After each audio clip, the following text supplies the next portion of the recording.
What's up everyone, how are you all? Today we are back with another blazing Naruto story. What if Naruto eats chakra fruit? If you enjoy then please like, share and do comments. A 4-year child is running from the streets. People throw anything at him, from stones to various weapons. He cried for days non-stop as he saw those piercing eyes staring at him, wanting him to vanish from his very existence. What did I do wrong? He thought. The young Naruto was crouched at the corner of a street crying excessively. Hours passed. He successfully got into the orphanage where some kids would throw hateful glares at him, sometimes bullying him excessively. Only time will tell when it would stop. He always wondered why people treated him this way. He prayed that someday, he would be saved by something or someone else, paving way for making this misery disappear in his life for eternity. Naruto slept that night with dried tears from his eyes. When morning came, some of the people in the orphanage would just ignore him, reluctantly giving him food. When he began to shove piece by piece into his mouth, other orphaned children glared at him. Some bullies have gone near him and threw his food down, making him hungry for the rest of the day. In order to evade the bullies, he ran outside the orphanage and he managed to avoid them all. As he paced the streets, he saw those hateful glares again. Suddenly, an angry group of mobs have beaten him with their canes, not caring that the poor boy are bruised and wounded all over. A few hours passed. He was left lying on the street, too weak to walk over. With determination and strength, he managed to get up and ran, not knowing where to go. 2 years have passed. He was now in the academy. Why did the third agree to let this demon become a shinobi? A random parent of a child stated. Those hateful glares. I see it again, Naruto thought. He made his way into the academy and sat on one of the chairs. As he sat, he saw a raven-haired kid surrounded by several girls, shouting, "Sasuke-kun, Sasuke-kun." He was so annoyed by these antics that the raven-haired man decided to ignore them. A few minutes later, a teacher arrived, introducing himself, "Welcome to the academy. My name is Iruka Amino and I would be your instructor until you graduate. So, do your best and pass so that you may become a ninja. Now, let us start." As Iruka started the lessons, Naruto was bored until he drifted off into a sleep. He was woken up when an eraser was thrown onto his head, startling him up. "How many times do I need to tell you that you listen to your lessons?" Iruka said angrily. Naruto then saw those glares that he remembered not so long ago. Reluctantly, he forced himself not to cry and just nodded on Iruka's command. Days passed. He still hasn't made friends. Until one day, some kids named Choji, Shikamaru and Kiba befriended him. Now, he was extremely happy that he made new friends. Yet, even with this type of improvement, his classmates would always call him a doby and even a failure. He was now known as a dead last. One academy student even managed to bump him on his should intentionally in order to let Naruto know his place. "Now, it's time for you to spar. Sasuke and Naruto, please come forward," Iruka said. "I'll surely beat you, Sasuke," he thought. Naruto threw a series of punches and kicks to Sasuke, yet he managed to dodge them. When Naruto kicked him, Sasuke disappeared into a poof of smoke, replaced by a wooden log. Little did he know that Sasuke was on his back, and before he knew it, Sasuke kicked him on his back. He fell to the ground and he was defeated. "That's for you, loser. You will never win against Sasuke-kun," a fangirl shouted. "Naruto, your kicks and punches are not good. Sasuke's are the best, so I suggest that instead of playing pranks on other people, focus on your well-being first," Iruka said flatly. Naruto slowly got up and he saw Sasuke gaze at him with an incredibly cold eyes of hatred. Classes have been dismissed that day, and Naruto, determined to make new friends, joined the test of courage by other academy students, yet he was easily beaten up into a bloody pulp. When he got home, he was surprised that there was the third waiting for him. "So Naruto, how's your day? Have you been doing well in the academy?" he asked. Naruto forced a grin and stated, "Well, of course, I've been doing well. What are you doing here by the way? I was just checking you and because your allowance is running out, I'm giving you allowance, albeit higher this time." "Thank you so much, Gigi."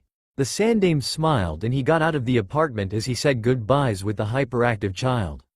"I'll make sure that the kid doesn't know who he was," he thought. Naruto was late in class and Iruka scolded him. As he made his way into his seat, he was tripped by a student. "Why did you trip me?" "I didn't trip you. You were the one being stupid." Oh, you are not only stupid and clumsy, but you are also a worthless, dumb person, Shiro stated. Enough you two, Iruka intervened. I have to admit it, but he's right. Now, get out of the classroom as I don't want to see that stupid face of yours.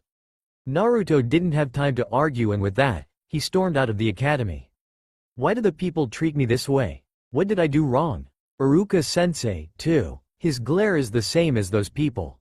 I pull pranks in order for them to recognize me. I guess it wasn't enough. Even Gigi doesn't tell me who are my parents. I guess I'm really worthless at all. Naruto didn't go home that day. As he walked, those glares are there again. He cried and cried while walking. Night came, he still wandered the empty streets of Konoha. Oh, so there's the demon child, a group of men shouted. Upon hearing this, Naruto decided to run for his life, yet the men were too fast.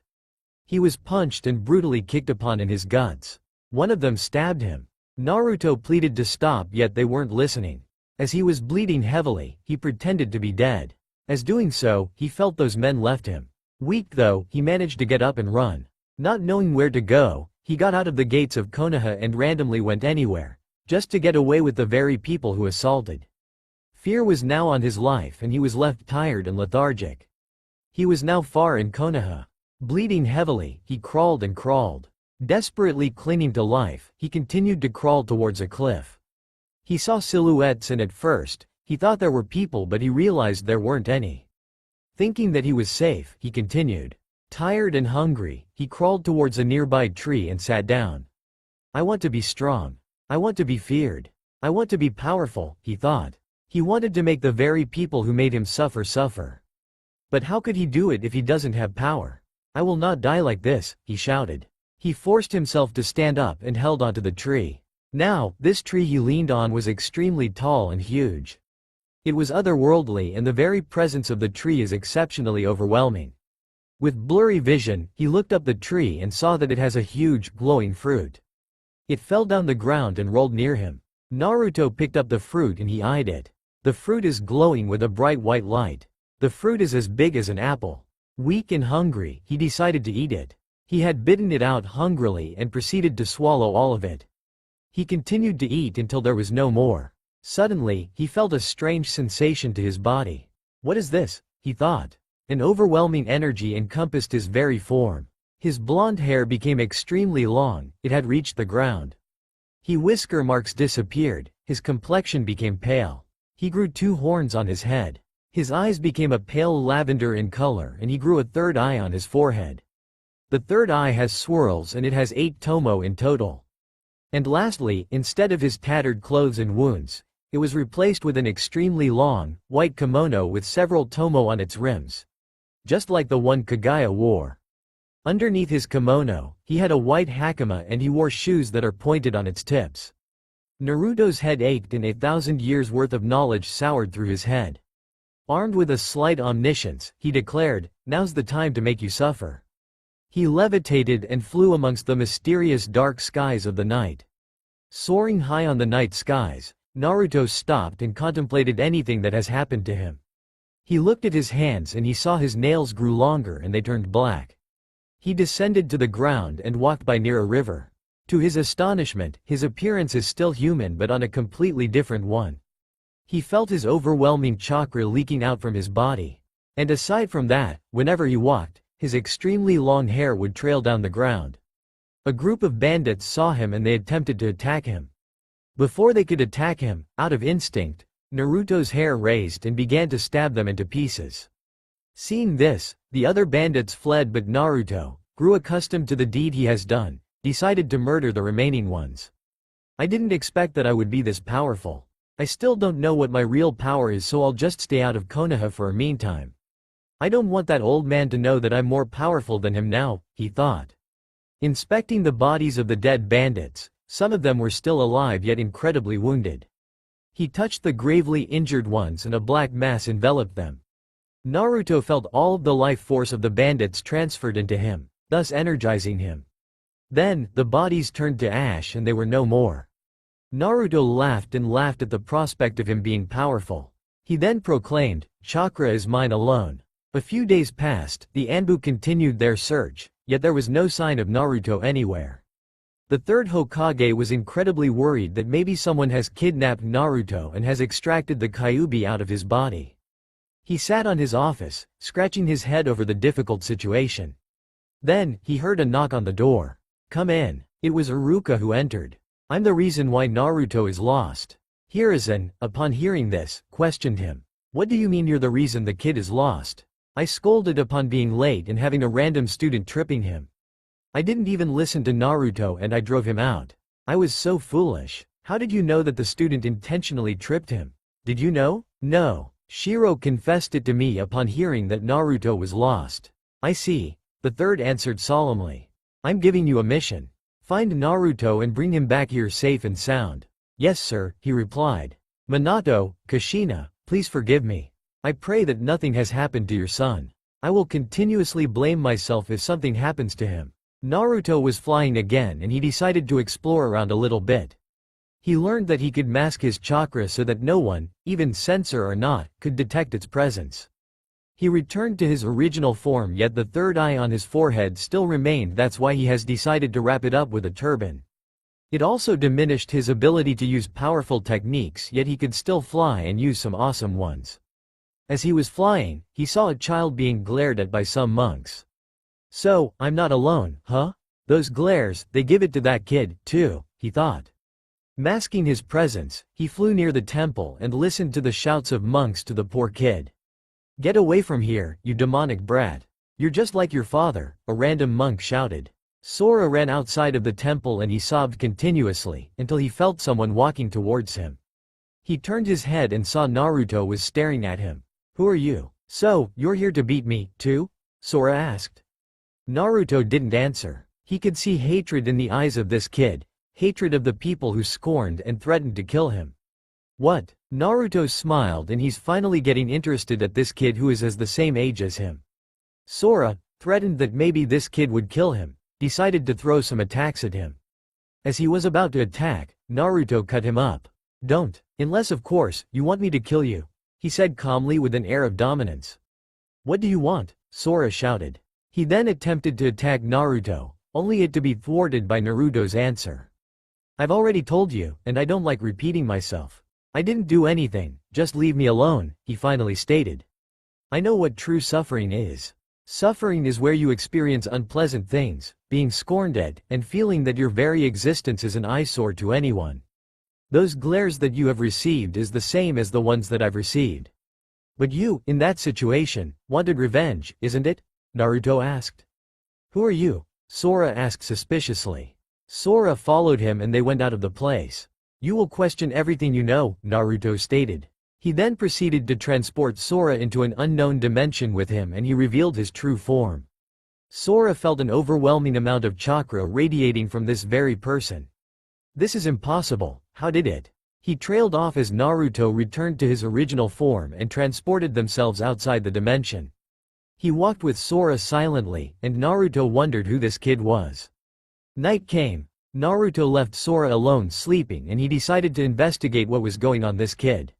He transformed into Sora and went inside the temple where Sora grew. Naruto, as Sora, entered the temple. As he entered, one of the monks asked, "You little kid, where did you go?" "Enough, Hitsugaya," Chiriku shouted. "Sora, I'm worried about you. Do not leave the temple next time, okay?" Naruto just nodded. As he paced his way, he saw the monks looking at him. He remembered the glares that the villagers of Konoha used to send him in their way. As everyone slept, he crept his way towards Chiriku's room and searched for any documents as to why the boy was treated this way. As he was reading the documents, he saw that Sora's father was Kazuma, who once fought a man named Asuma from Konoha. They are a member of the 12 Guardian Ninja and there were 2 kings in the Land of Fire. Naruto, upon knowing, decided to leave. He used Amanamanaka and quickly reappeared in Sora's location. He was then greeted by the sight of Sora yelling at him. Now, in his original form, Naruto didn't mind Sora's yells. He proceeded to touch the soil and a memory of that place came into his mind. "Sora, what was your father's name?" "Huh? What's this all of a sudden? Why are you asking? Answer me," Naruto snapped. Sora, afraid, decided to answer him. "Kazuma, I now know why they hate you. You have something inside you as to what they call the Kyuubi's chakra. And it was sealed to you by your very own father in order for him to use you to whatever he wants. What the hell are you talking about? Sora said angrily. Your father did that in order to use you. And to be honest, your father is still alive by now, contrary to the belief that he was dead. How did you? Sora, I could see anyone's thoughts and feelings. This is my power, I could know the truth, Naruto said smirking. Why? Sora began to sob. It's only simple, Sora. In this world we live in, people will use you for their own gains, not minding what you feel at the moment. Be it a family member or some stranger, they don't care. I do not know who my parents are, but I have a feeling that the upper echelons of Konoha know of it. Well, to be honest, if my father was like that, I'd certainly never forgive him, he replied. I want to kill Kazuma, Sora said with hatred in his eyes. Do not rush things out, my friend. I think we should gather people who experience the same suffering such as ours. What's your plan? Naruto explained the plan perfectly and Sora seemed to feel really excited by it. Now, what do you think? Naruto finally asked. Your plan is ambitious. I'd like to do that. I'm in. With that, Naruto and Sora flew the skies, thus executing the first part of their plan. Still no sign of Naruto? The third asked. No, I suspect that someone must be responsible for his disappearance, the Anbu replied. Danzo, the Sandaime thought. He immediately rushed to Danzo and he was astonished as to why the third was here. What have you done to Naruto? Why are you asking me? There's no one I could suspect but only you, Danzo. It is known that you recruit individuals for your own cause. Now tell me, where is he? Hiruzen said with anger in his voice. I have no idea where he is. Besides, it is your fault that you let that demon beat be lost under your watchful eye. It is better that's not here. At least, it's for the greater good of Konoha, Danzo replied. Danzo, Hokage-sama stop. Maybe he truly doesn't know. Please don't start a fight, Hokage-sama, the Anbu said with a hint of fear in his voice. Danzo, if you have any involvement into the disappearance of Uzumaki Naruto, I'll not hesitate to have you executed, the third bluntly stated. Soon, he stormed out of the house to where Danzo was in. Considering that the demon brat has disappeared, who has taken him? Danzo secretly chuckled. Naruto and Sora were walking in the fog. We're now far in the land of fire. Where are we? Sora asked. If I'm not mistaken, this is Kiri. According to the memories of this place, a young child massacred his fellow academy students as it is common in their culture that in order to graduate, you need to kill somebody, Naruto bluntly replied. Sora didn't answer. As Sun and Sora were walking, they heard sounds and they have decided to investigate. They saw ninjas fighting against the Kiri. Kiri won and all of the bodies of the ninjas were left for dead. Sora then spotted a young boy. Curious, Sora ran towards the boy, with Naruto following behind. They stared at the boy and the boy finally spoke. What are you looking at? We're looking for people to join our cause, Naruto replied. What happened here? Sora asked. Those dead people are from my clan. They live in order to fight and they live by the thrill of it. They usually imprison me inside a cage and only to release when they feel the urge that I should kill someone quickly, he stated. We saw your fight on the bushes. I'm sure your clan has taught you well, Naruto spoke. Guess so. Kimimaro, tell me, are you capable of a more ruthless killing? Hours passed, Sora was uncomfortable at the very presence of the man. So, what is it for me? Kimimaro asked. We don't need him, everything was going fine. Naruto punched him. Do not mistake your place. My father always said, if you want more people to join, you must impress them, Kimimaro stated. As they walked, Naruto looked towards the moon, thinking that someone could be living there. Hey Naruto, you can't be serious. There could be no one living inside the moon, Sora exclaimed. Sora is right, there is no one. It would be impossible to do so, Kimimaro added. Naruto smirked. What if we go there? You can't be serious, Kimimaro stated. Kimimaro, you don't know me yet. Naruto used his space-time dojutsu in order to get to the moon. As soon as they got there, Kimimaro thought, he was just a kid just like me, yet he could do these things. It's as if he was a god. They walked towards the barren landscape and in a distance, they saw a castle. The three sped and as soon they got there, they were greeted the sight of a teenage-looking man. He was tall yet he was blind. How did you get here? He asked. We were just curious because it is in our very nature, Naruto replied. I cannot see you yet. I know that you three are kids. Tell me, how did you get here? He asked. I brought them here, Naruto said. Naruto then unleashed his new form and his hair grew out again, reaching the ground. Kimimaro, upon seeing this, was overwhelmed by an overwhelming amount of chakra emanating from him. Toneri couldn't see it but he could feel it. Oh, you're powerful. How did you get that power? Before I answer that, tell me, what's your name? Naruto asked. Otsutsuki Toneri. And you are? Uzumaki Naruto. They were welcomed into that place and Toneri proceeded to tell the history of the Otsutsuki. They were also told of the celestial decree of Hamura to the three, yet Naruto corrected him, stating that it wasn't Hamura's intentions. Naruto showed the memory of the place to Toneri by implanting it into his mind and Toneri soon came to realize that he was wrong all along. Naruto told him what's his past was, including the past of Sora and Kimimaro. He also explained what they're planning to do to Toneri. Upon hearing this, Toneri asked, so, you want me to join at your plan? That's basically yes. Given the circumstances, let me ask you something, aren't you lonely here? Kimimaro asked. He didn't answer. The silence ensued for a moment, then Naruto finally spoke. We don't have families, nor parents or friends to take care of us. We suffered and we have endured a lot of hardships in our life. How about you, don't you feel the same way, too? He then added, you are blind because of your eyes are removed since birth. Consider this as a gift from me. I will return your eyes in exchange, be a brother to us. Do you agree? Not only it would be benefit you but it would also benefit the four of us, as we would be families from now on. HMPH, fine then. I also hate this place. I've been here for so long and they decided to come along with you, as you are an interesting fellow. Now return my sight, Toneri said. Naruto returned his sight and he had awakened the Tenseigan in both of his eyes. As they left the moon, Naruto was so happy that at long last, there would be someone that he would call as a family. Days turned to weeks and days turned to months. Naruto hasn't returned and a lot of academy students wondered where he was. The Anbu has given up searching up for the demon brat, yet Hiruzen had his hopes that Naruto is still alive. Iruka also blamed himself for scolding Naruto that day and he thinks he was the very reason why Naruto hasn't returned up until now. The villagers and some ninjas rejoiced that the demon brat is now gone, free from the nightmare that tormented them 6 years ago. While others became worried, especially the clan heads, that if Naruto were to fall on some ninjas who would exploit his powers, particularly rival countries, would eventually make way to conquer the world. Meanwhile in the academy, while Iruka was giving a lecture, a random academy student asked, "Where is Naruto?"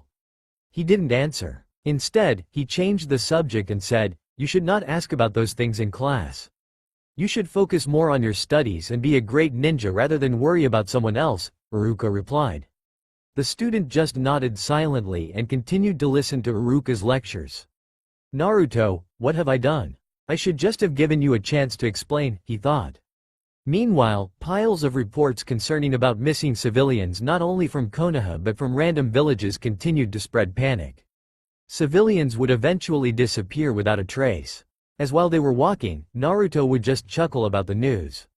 "So, what do we now?" Kimimaro broke the silence. "Sora wanted his revenge. Let's give him that," Toneri replied. "Kazuma and his faction would be somewhere here in the Land of Fire. Sora, since Toneri has trained you in some of the techniques he knows, I suggest that you should not work alone. I hate slow things. I want to finish anything quickly, and with that, even though the four of us are strong, we must use minimal chakra and finish those foolish humans quickly. After all, teamwork makes anything fast, doesn't it?" Naruto smirked. "HMPH, I agree with you, but I must be the one to finish him at all," Sora said. "Well then, this is the plan." Naruto began to explain the plan on how they would assault Kazuma and his faction. As he finished explaining the plan, he said, "Remember the plan, exactly as discussed. Not a foot out of place. Kazuma but now Furido is walking the forests together with his gang." As they were walking, Fuka broke the silence. "Master Furido, there are a lot of reports concerning civilians going missing. Who do you think is the one behind this? It's none of our concern. Our concern is Sora. Once he grows up, I would let him destroy Konoha so that the Fire Daimyo shall be the ruler and not the Hokage," he laughed. As they were walking, they saw a child in a distance crying surrounded by dead bodies. As they approached the child, Fuin asked the child, "Kid, what happened here?" The kid looked back at her, but the kid, seemed scared, covered his eyes. "Do not be afraid. We're not here to harm you," Furito said calmly. While they continued to ask the kid some questions, they were watched intently by Sora, unknowingly been under by his illusions. Once he prepared to attack, Furito sensed there was someone hidden, and when they looked back at the kid disappeared together with the corpses. All of a sudden, Sora attacked. Wind release, wind bullets. The force separated and Furito said, "Earth release, dome of stone." He put both of his hands into the ground and then a rock appeared protecting him. Fuin, using earth release, hiding in rock technique, attempted to attack. She was thwarted by bone projectiles by Kimimaro, deliberately killing her when some of the stones pierced her heart, giving her no choice to attack. "How dare you!" Fuka screamed. Earth release, rock pillar spears. The attack reached Sora and he fell down the ground. When Fudo attempted to attack Kimimaro, a lava erupted above the ground to where Fudo was standing, burning him alive. Fuka however were pinned onto the ground by Toneri by using his truth-seeking balls to which he shaped into rods. Two were dead and Fuka barely alive, couldn't even move a muscle. She was therefore forced to watch the entire scenario. Kazuma, recognizing Sora, asked, "Who are you?" pretending that he did not know his own son. As Sora stood up, he answered, "Well, father, I do not fall prey easily to your lies." With that, he channeled chakra into the air and all of a sudden, without weaving any hand seals, the wind blew the corpses of Fuin and Fudo, and the trees also blew. After the wind dissipated, he levitated going towards the sky, where the sky above him darkened, revealing lots of lightning. "Sora, how did you get this strong?" Furito asked. He was also shocked that Sora knew that he was still alive and even that he was still a child, his chakra was Jonin level. Sora levitated towards the skies and above him, lightning bolts seemed to gather above his head. Sora raised his hand and pointed it towards Kazuma, to which a bolt of lightning from the sky struck at Kazuma. He managed to evade the attack and then Sora raised both of his hands towards the dark sky to which multiple lightning bolts rained down towards the ground. This is impossible. How could he use such high-level techniques without using hand seals? Not even the Kyuubi's chakra is present, he thought. "So, you're challenging me. Well, then, I won't go easy on you. I will use some of my strongest techniques." Wind release. Shikuho twister. A large wind formed into a tornado and hit Sora, but Sora did not move nor did anything. Instead, the attack was hit him full force yet he wasn't hurt. Kazuma's eyes widened with surprise as his attack were of no effect to his son. Then Sora managed countered back. Sora closed his left hand into a fist and then leaves from nearby trees gathered towards him to which he raised his hand and then the leaves were ultimately frozen. He then sent the frozen leaves as projectiles to Kazuma, to which Kazuma was unable to dodge nor evade. Sora, out of chakra, dropped into the ground to which the darkened skies returned to their original form. Seeing this, Kazuma seized the opportunity to attack Sora but he was stopped by Kimimaro to which the latter shot him with a bone projectile. As soon Kazuma dropped, still alive, yet immobilized, Toneri helped Sora stood up and he walked near Kazuma. Toneri and Kimimaro take hold of Kazuma's arms and Toneri put his foot on Kazuma's back to force him to face Sora. "Sora, how did you this?" Kazuma asked. "Master Furito," Fuka screamed. Sora didn't answer. Instead, he wore a black glove and he put it near Kazuma's face. Soon, a black mass enveloped Furito's face and he screamed, where his chakra was being taken out by his very own son. As Kazuma's chakra transfers to the black mass going to Sora's body, Sora felt energized and he was surrounded by orbs of chakra as he continues to do so. When Kazuma finally closed his eyes, his body turned to ash. The glove on Sora's arm vanished and all of the chakra he gathered towards Kazuma's body enveloped him. "Happy now?" Toneri asked. "Yes, as to what they say, revenge is sweet," he chuckled. "By the way, why did you spare that woman?" Sora then pointed towards Fuka. "What are you planning to do?" she asked in a fearful voice. "We may need this woman to achieve Naruto's plan." "Where is he by the way?" Toneri said. Soon, Naruto appeared from nowhere and said, "This woman is strong and we will recruit her to join our cause." He then soon freed her using his power, and when she was freed, she attempted to attack him yet was thwarted by Naruto's gaze, sending her to fly back. He explained what his ambitions and his plans to Fuka, and upon hearing it, Fuka trembled in fear. "You are quite useful, Fuka. Our plan will be beneficial for the both of us." Naruto then extended his hand and a fire appeared burning the ground to which Fuka was standing. "Or one of us." Naruto grinned. Then he added, "So, which will it be?" Fuka just looked at him and decided to follow him to avoid being killed. Several hours later. "So, you're planning to return to Konoha?" Sora asked. "I do. This is the best time to show them who is the best. But I won't show my true colors yet. I'll be acting as a child, deliberately manipulating them that I was still the same as before," he said. "Hope you don't mind when I ask this, but I'm wondering why you're so keen on your goal?" Fuka asked. "I will return to Konoha not for the sake of others but for myself. All I want is to give others the pain of humiliation and betrayal that I've suffered. Well, I shall not reveal what I am now. Being an actor is not that an easy job, but so far, I've known the cunning human nature of trickery and lying, that's why I'm going to exploit it. But for now, when I'm away, continue kidnap those civilians. Bring corpses, too, especially ninjas that are recently killed so that they're still fresh."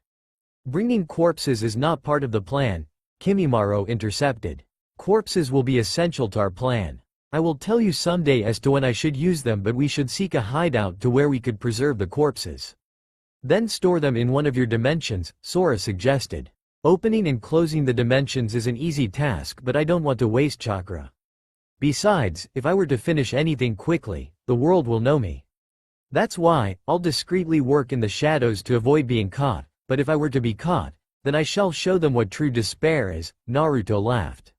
"I'm going now. Be careful. And before I forget, look for corpses that are good looking. And also, do not call me Naruto. When I'm with you, call me Otsutsuki Byakuya." Naruto now stood in the front gates of Konoha. It was early morning when he left the hideout and he immediately went to the academy.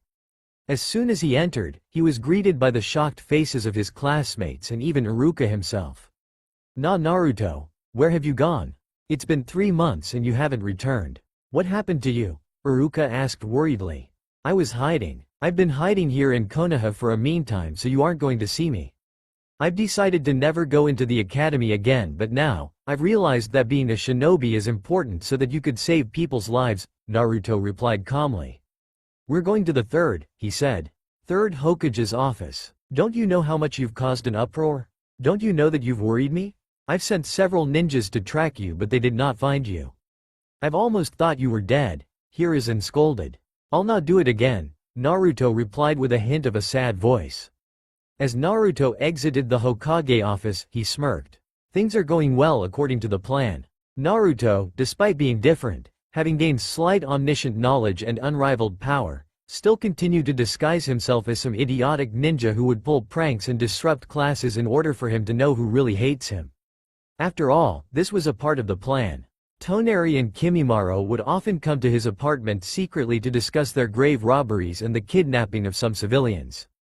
Everyone in the village, even outside, would often warn each other to not stay late each night because those who stay late would vanish mysteriously without a trace. Not only this is happening in Konoha, but it happens in some villages situated in the Land of Fire. So far, no one knows what happened to him due to his 3-month absence. He now wears a turban over his head daily to hide the third eye that has grown into it. When alone, he would unravel the cloth and would look closely to his Rinne Sharingan, studying its nature and training proficiently in its use despite in his human form as Naruto. He modified several techniques he read in books without using hand seals because according to his reason, hand seals are a waste of time and it is a common way of casting jutsus at the enemy. Due to consuming the fruit of the Shinju, he managed to have excellent chakra control that he doesn't need to use hand seals in order to execute some jutsus. It became his hobby to return to the abandoned village to train where he had eaten the fruit of the Shinju, as one of his pastimes. One day, when classes in the academy were dismissed, as usual, having no family, Naruto would be left alone. Wanting to train, he went to the abandoned village and as usual, would train for hours until he would perfect everything. Even his subordinates do not know of this place, as he wanted to keep this a secret from them. Night came, Naruto finished training, and before he could return to Konoha, he glanced up the tree once more and said, "I shall preserve you. Even though you're not a sentient being, you are the reason why I gained this unrivaled power." As he was about to leave, he noticed that the tree was glowing and there was another fruit, a single one dangling on its branches. Impossible. How could this tree bring forth another fruit? I ate the first one already, Naruto spoke. Naruto, curious upon this situation, he raised both of his hands and the fruit fell down, catching it. Naruto inspected the fruit. From what I know, even though the memory seems faint, I recall that a woman consumed a fruit like this before. However, it didn't happen in this village. It happened on a village that is extremely far from any shinobi countries, to which it was forgotten throughout history. This tree was here already before the very tree that grew in that village. I gained the memories of this tree when I ate its fruit. It's impossible that this one would produce another one because I ate the first one, unless Chakra would gather in this very tree and it would be the reason that this tree would bear another fruit. However, it bore one. How could this happen? What will happen to me if I ate this glowing fruit? Curious at the situation and wanting more power for himself, he swallowed the whole fruit. As soon as he swallowed it, an extremely overwhelming chakra went through his body, more overwhelming than the previous one. He was forced out to his original form. His blonde hair, already extremely long, turned lavender white. His third eye gained a set of 12 tomos and his outfit from the white kimono became a dark shade of purple, with patterns of dragon golden designs on his chest. And gold belt adorning around his waist. He gained golden tomo-shaped earrings. His hakama became a dark shade of black with numerous gold designs on its rims. His pointed boots became glass, clanking in noise when he walks, and the sleeves and rims of his extremely long kimono were all black in color with numerous gold-designed tomos adorning it. He also grew taller, and he gained extremely delicate facial features. His eyebrows became short, a sign of ancient nobility, and he sported pronounced canines. Naruto, fearful that someone might feel his chakra, used Amanamanaka to transport himself into one of his dimensions. As he looked into the mirror, he saw that he looked completely different. Soon, he came to realize that the tree itself continues to bear fruit because it absorbs nature energy in its surroundings. Realizing this fact, Naruto laughed and laughed maniacally and thought, it would be easier to manipulate those fools, given my power. He then soon returned to his Naruto form, but instead, his Naruto form also changed. Though the Rinne Sharingan still remains, he gained an exceptionally strong chakra, even he suppressed all of them. His hair, though returning to blonde, became long, reaching up to his back. Naruto, thinking that someone may get suspicious of his hair growing long, decided to wrap his whole head into a turban so that no one would know. He exited his desert dimension, returning back to his apartment in Konoha. Returning back to his room, he was greeted by the sight of Sora sitting on his sofa. "Where have you gone?" he asked. "Just training," Naruto replied. "And oh, what happened to your hair? Why did it grow extremely long? Did you do something again?" "Well, I would guess I would keep it a secret for now," Naruto chuckled. Sora, annoyed of this, just sighed. "Why are you here, by the way?" Toneri and Kimimaro were gathering civilians in remote places, whereas Fuka would rob graveyards of recently dead ninjas. "Corpses would pile up in our hideout. I don't understand you. What do you really want to do with them?" "So, you came here to ask me that?" Naruto said with a hint of amused expression on his face. "No, not at all. To be honest, I was here because I have a favor to ask you. I would like to live here in your apartment." "What?" Naruto exclaimed. "Why is that? Maybe those monks from the fire temple would want to find me, and even Chiriku himself. After all, I have the Kyuubi's chakra inside my body. That's what they're after." "Oh, an easy problem with an easy task. Don't worry, Sora. I rearranged their memories using my Rinne Sharingan. I made them believe that you committed suicide so that no one would find you anymore." "Since when did you do that?" Naruto crossed his arms and opened the fridge, pouring some of fresh milk into his mouth. After that, he spoke. "Remember the day we met? When you were asleep, I transformed into you and gathered information about your origins. While the monks were sleeping, I rearranged their memories, believing that you were already dead." Upon hearing this, Sora let out a sigh of relief. "So, no one would find me anymore. Well, thanks for that. I am forever indebted to you. It's a normal thing to do, especially if your family," Naruto replied smiling. "Family?" Sora asked dumbfounded. I consider you, Toneri and Kimimaro as my family. However, I don't trust Fuka yet. As for now, I could count her as our subordinate. From now on, we form the Otsutsuki clan and your name shall be Otsutsuki Sora. That includes Kimimaro as well.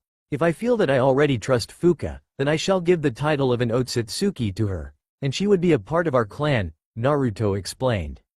Upon hearing it, Sora smiled. He bid farewell to Naruto before returning to their hideout. I won't let anyone harm you, even a single strand of your hair. I shall protect my family, no matter what happens, Naruto vowed. Several years later, Naruto was keeping with his facade of an idiotic child and a dead last.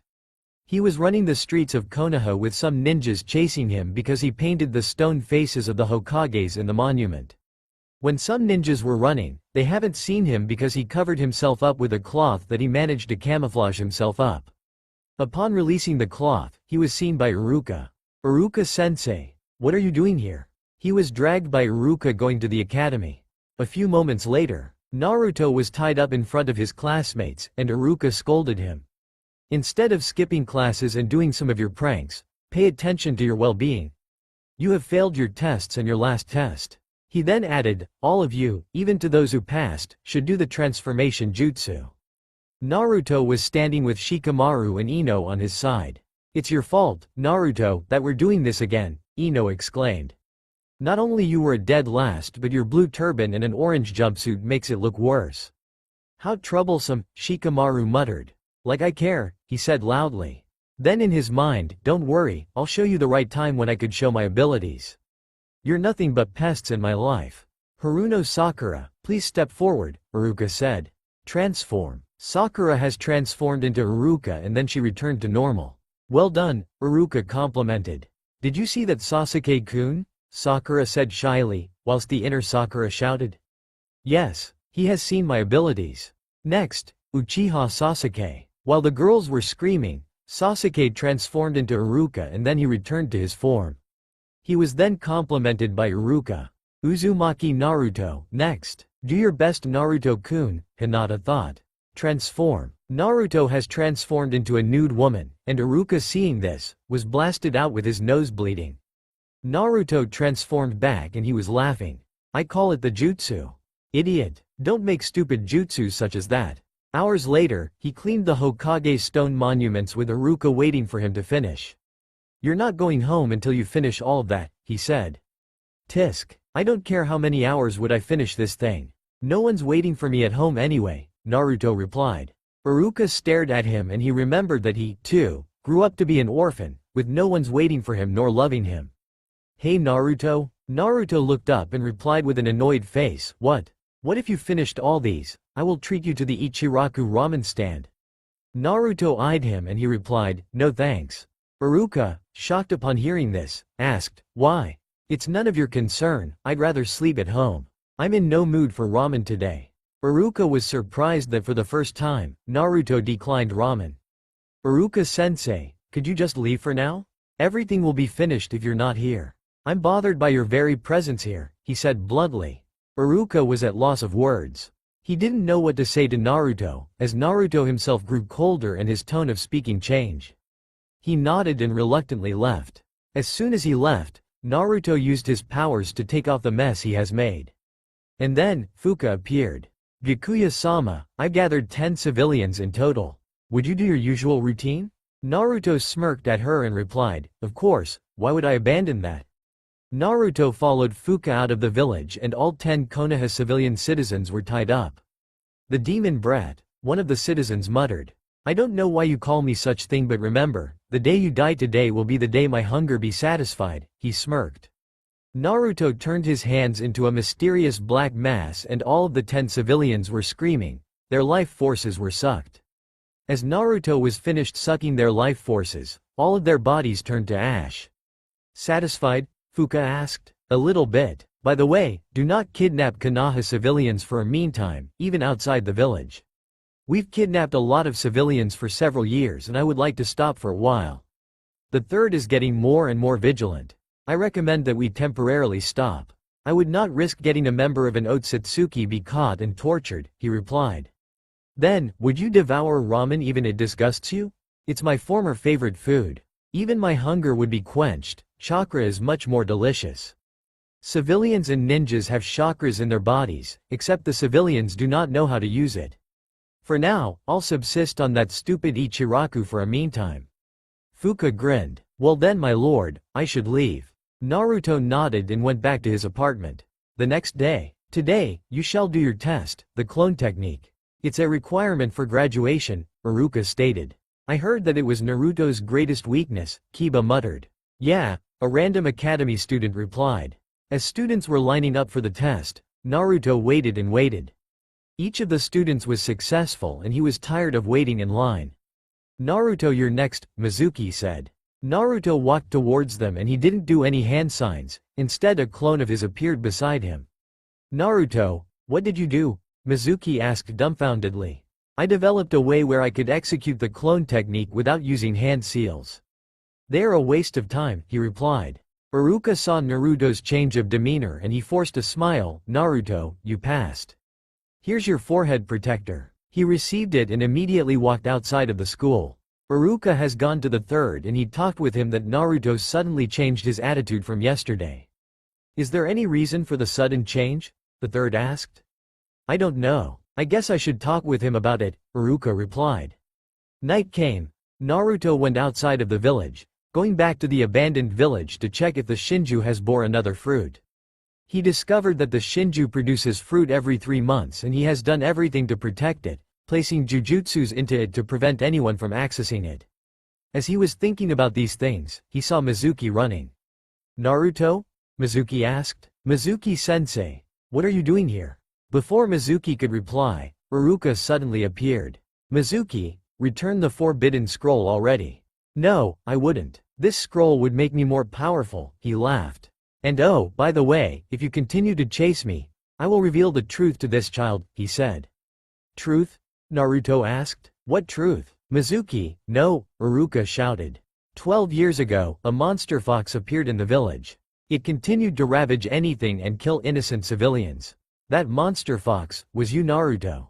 Don't tell me, the Kyuubi was sealed into me? Naruto thought. I thought another person. Do you know why those people glared angrily at you? Because they hate you. A worthless person such as yourself should die. Iruka hates you, too. You're the reason why his parents were killed. Naruto, do not listen to him. I don't hate you, Iruka said with tears on his eyes. The Kyuubi is the one that ravaged the village, not me. The one who destroyed your lives is the Kyuubi, not me. The one who should suffer is you, not me. Naruto's eyes turned into Sharingan, and instead of a matured Sharingan with 3 tomo, his has 8. Naruto screamed and his hair unraveled from the turban, entangling Mizuki and killing him. Iruka saw the whole event with a surprised expression on his face. Not only he saw Naruto demonstrated a new technique but his eyes were different, too. And what he saw next made him cringe. Naruto has a third eye on his forehead. Naruto glared at him and said, you will not remember this event. I will rearrange your memories so stay still. With that, Naruto stabbed Iruka with a Fuma shuriken on his back and implanted false memories into him believing that Iruka protected him from the attack of Mizuki, and that Naruto defeated Mizuki with the multi-shadow clone technique he learned from the Forbidden Scroll when he managed to get it. Next, he made Iruka fall unconscious and when he saw ninjas going towards them, he wrapped the turban around his head once more and turned his eyes back to normal, and he cried uncontrollably. What happened here? One of the ninjas asked. Iruka-sensei protected me from Mizuki-sensei's attack, he stammered. Mizuki, he's dead, the other one said. I killed him, Naruto said. It's payment for what he did to Iruka-sensei, he shouted. Iruka woke up and smiled to Naruto, unaware that his memories were altered by his beloved student. Mizuki was dead and Iruka woke up on the hospital with the third Hokage on his side. He wasn't aware that his student altered his memories so that he wouldn't let the Hokage know what he had seen the night Naruto killed Mizuki. So, that's it? The third Hokage asked. Yes, Naruto now knows the truth. I've even told him that I do not hate him but when I saw him earlier this morning, it seems he's changed, he replied. Speaking of which, where is he by the way? Toneri single-handedly stopped the war concerning the Gelel stone. He had killed Heido and took Temujin under him, as per Byakuya's orders or Naruto's. To prevent information leaking about the legend of the Gelel stone, Naruto took the book and burned it, leaving memorized information in his head: how to use it, how to properly draw its power. Seeing the Gelel vein, he absorbed all of its power. He ordered Temujin to create a space-time hole using his blood to absorb some of the Gelel remnants so that no one would know of its existence. I do not know how to thank you for making me aware of the truth that Heido is the one who killed my parents. I couldn't thank you enough, Temujin spoke to Naruto. Then, in exchange, would you be willing to be a member of our clan? Naruto asked. I shall serve you with my life. From now on, my unwavering loyalty towards you knows no bounds. Very well, I'll give you your first mission. Given that you have the Gelel stone inside of you, I've heard that Hoshigakure has a special meteorite that gives off special chakra to anyone who takes hold of it. I've been given intel by Fuka and Sora surrounding the conspiracies in that village, including a particular individual named Sumaru. I want you to befriend that man and make him a member of the Otsutsuki clan. Understood? Yes, Byakuya-sama, Temujin replied. I'll be going back to Konoha. Toneri, take Temujin to Hoshi. I want the mission to be successful, without failure. You can always count me on that, Toneri replied smirking. Naruto returned to his apartment in Konoha using his Yomotsu Hirasaka. He was now ready to take a photo of his ninja registration. As he was finished, he gave them off to the third Hokage and then he asked, "Where's your forehead protector?" I've decided not to wear them for now. I want them to be as good as new when I would wear it in the day of the explanatory, he explained. Very well. As Naruto was about to leave, a young child attempted to attack the third Hokage, only to stumble down the floor. Problems just keep showing up, the Sandaime thought. Konohamaru-kun, Ebisu said as he entered the room. You did something, didn't you? Konohamaru asked, pointing his finger towards Naruto. Do not blame me for some things I haven't done. It's your clumsiness that made you drop off the floor, he replied. The Sandaime's eyes widened with surprise as Naruto's words were blunt and a little harsh. He thought that maybe it has something to do with Mizuki telling him the truth. So, the demon brat is here, Ebisu thought. Those eyes, again and again. I will teach you a lesson one day, Naruto thought. Don't you know that this child is the grandson of the Hokage? Don't you dare belittle the child, Ebisu exclaimed. Naruto stared at the boy, and the boy thought, so, he was the same as the others. So now, you know the truth, won't you hit me? Konohamaru challenged. He didn't expect what happened next. Naruto slapped him. Like I care, he shouted. Then, he stormed out of the room. Konohamaru-kun, Ebisu exclaimed. That kid. Konohamaru-kun, do not go near that kid. He's a bad influence on your part. As I said, the greatest path to being Hokage is to listen to me. When he turned around, Konohamaru wasn't there. Konohamaru-kun. It appears that he went off to follow Naruto, the third said. What? That was the 20th ambush as of now. I hope Naruto won't teach him anything stupid, he thought. As Naruto was walking the streets, he sensed that someone is following him. When he turned his back, he saw Konohamaru covering himself with a cloth. I know you're following me, and your disguises are entirely poor. Speak, what do you want? Haha, you are indeed different. I don't mind becoming your follower. Forgive me, but I don't have time for stupid kids like you. Boss, please, I want to be Hokage sooner. I bet you have awesome techniques underneath your sleeve. I want you to teach me those. Hokage? Don't be ridiculous. Do you know what it means to be Hokage? Being Hokage is boring. You don't have the fun to roam around whenever you want. Besides, it's a boring position. Plus, those who become Hokage are always killed by people. Now, do you understand? Naruto said in an air of dominance. Why yes, Konohamaru stammered. Now, go back and do not follow me, or else, I will punish you, Naruto said smirking. Feeling fear, Konohamaru ran off and Naruto was now alone. You may come out now. Master, I've got the information. Spare no time. Speak everything fast, Purple Zetsu. You are the son of the fourth Hokage. His name is Namikaze Minato and your mother is the descendant of the Uzumaki clan, Uzumaki Kushina. She was the previous container of the 9 tails, and the first container is Uzumaki Mito, wife of the first Hokage. I have copied all the forbidden jutsus in the Scroll of Seals, and you may access them later. Do you know anything what transpired about the Uchiha clan massacre? Naruto asked. Uchiha Itachi killed his entire family, sparing only his little brother for the purpose that Sasuke would kill him later, and that he would be revered as a hero of Konoha. Itachi was ordered by the upper echelons of the Konoha Council because it would be a reason to stop the coup d'état of the Uchiha clan, aspiring to overthrow the Hokage and take control of the village by unleashing the Kyuubi inside you, because Fugaku himself was confident that he could control the Kyuubi using his Mangekyo, he added. Thanks for the information, Purple Zetsu. Now, you must spy on other ninjas as well. Give me valuable information about their strength and weaknesses. As you wish, my lord. Flashback. Mizuki was dead and Naruto has altered Iruka's memories, making him safe. He hypnotized the Jonins who took Iruka to leave him alone in the forest and they did as he ordered. As they disappeared, he ejected a purple substance from his mouth and it formed into purple humanoid shape with red eyes glowing. My name is Zetsu, my lord, it said. I'll just call you Purple Zetsu for now. One day, you would be human just like them, Naruto answered. Naruto went home that night. He haven't heard from Temujin and Sora for a while. He learned that Kimimaro is infiltrating Orochimaru's hideouts in Otogakure and he managed to give some samples of Hashirama's cells to Naruto. Naruto even ordered him to stay out of the mission for a meantime, as the risk would prove too great if he were to be discovered by Orochimaru. He ordered Kimimaro to aid Sora and Temujin to Hoshi, where they would retrieve the meteorite and give it to him. He wanted the mission to finish quickly, as much as possible so that he would have more power inside him for his own benefit.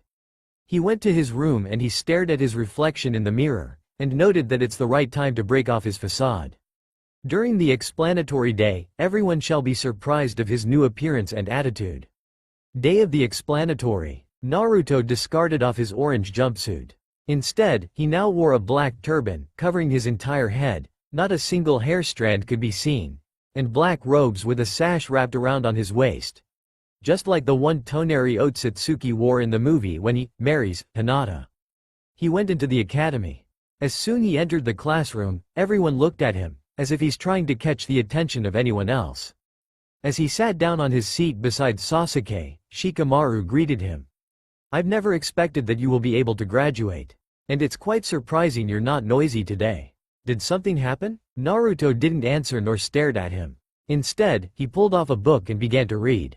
Shikamaru eyed him and said, if you don't want to answer, that's fine. Anyway, today's troublesome, as usual. When Shikamaru disappeared from his sight, Naruto stopped reading. He gazed at Sasuke and began to think. I sense you have an incredible amount of chakra inside you, Uchiha Sasuke. Destined to fight against your very own brother, who will win? You or Itachi? He chuckled. What are you looking at? Sasuke broke the silence. Naruto just smirked and averted his gaze. Meanwhile, Ino and Sakura are pushing themselves who would enter first. As the both of them entered, they began to argue on each other, with Ino speaking she was the first and Sakura arguing that her toe entered first.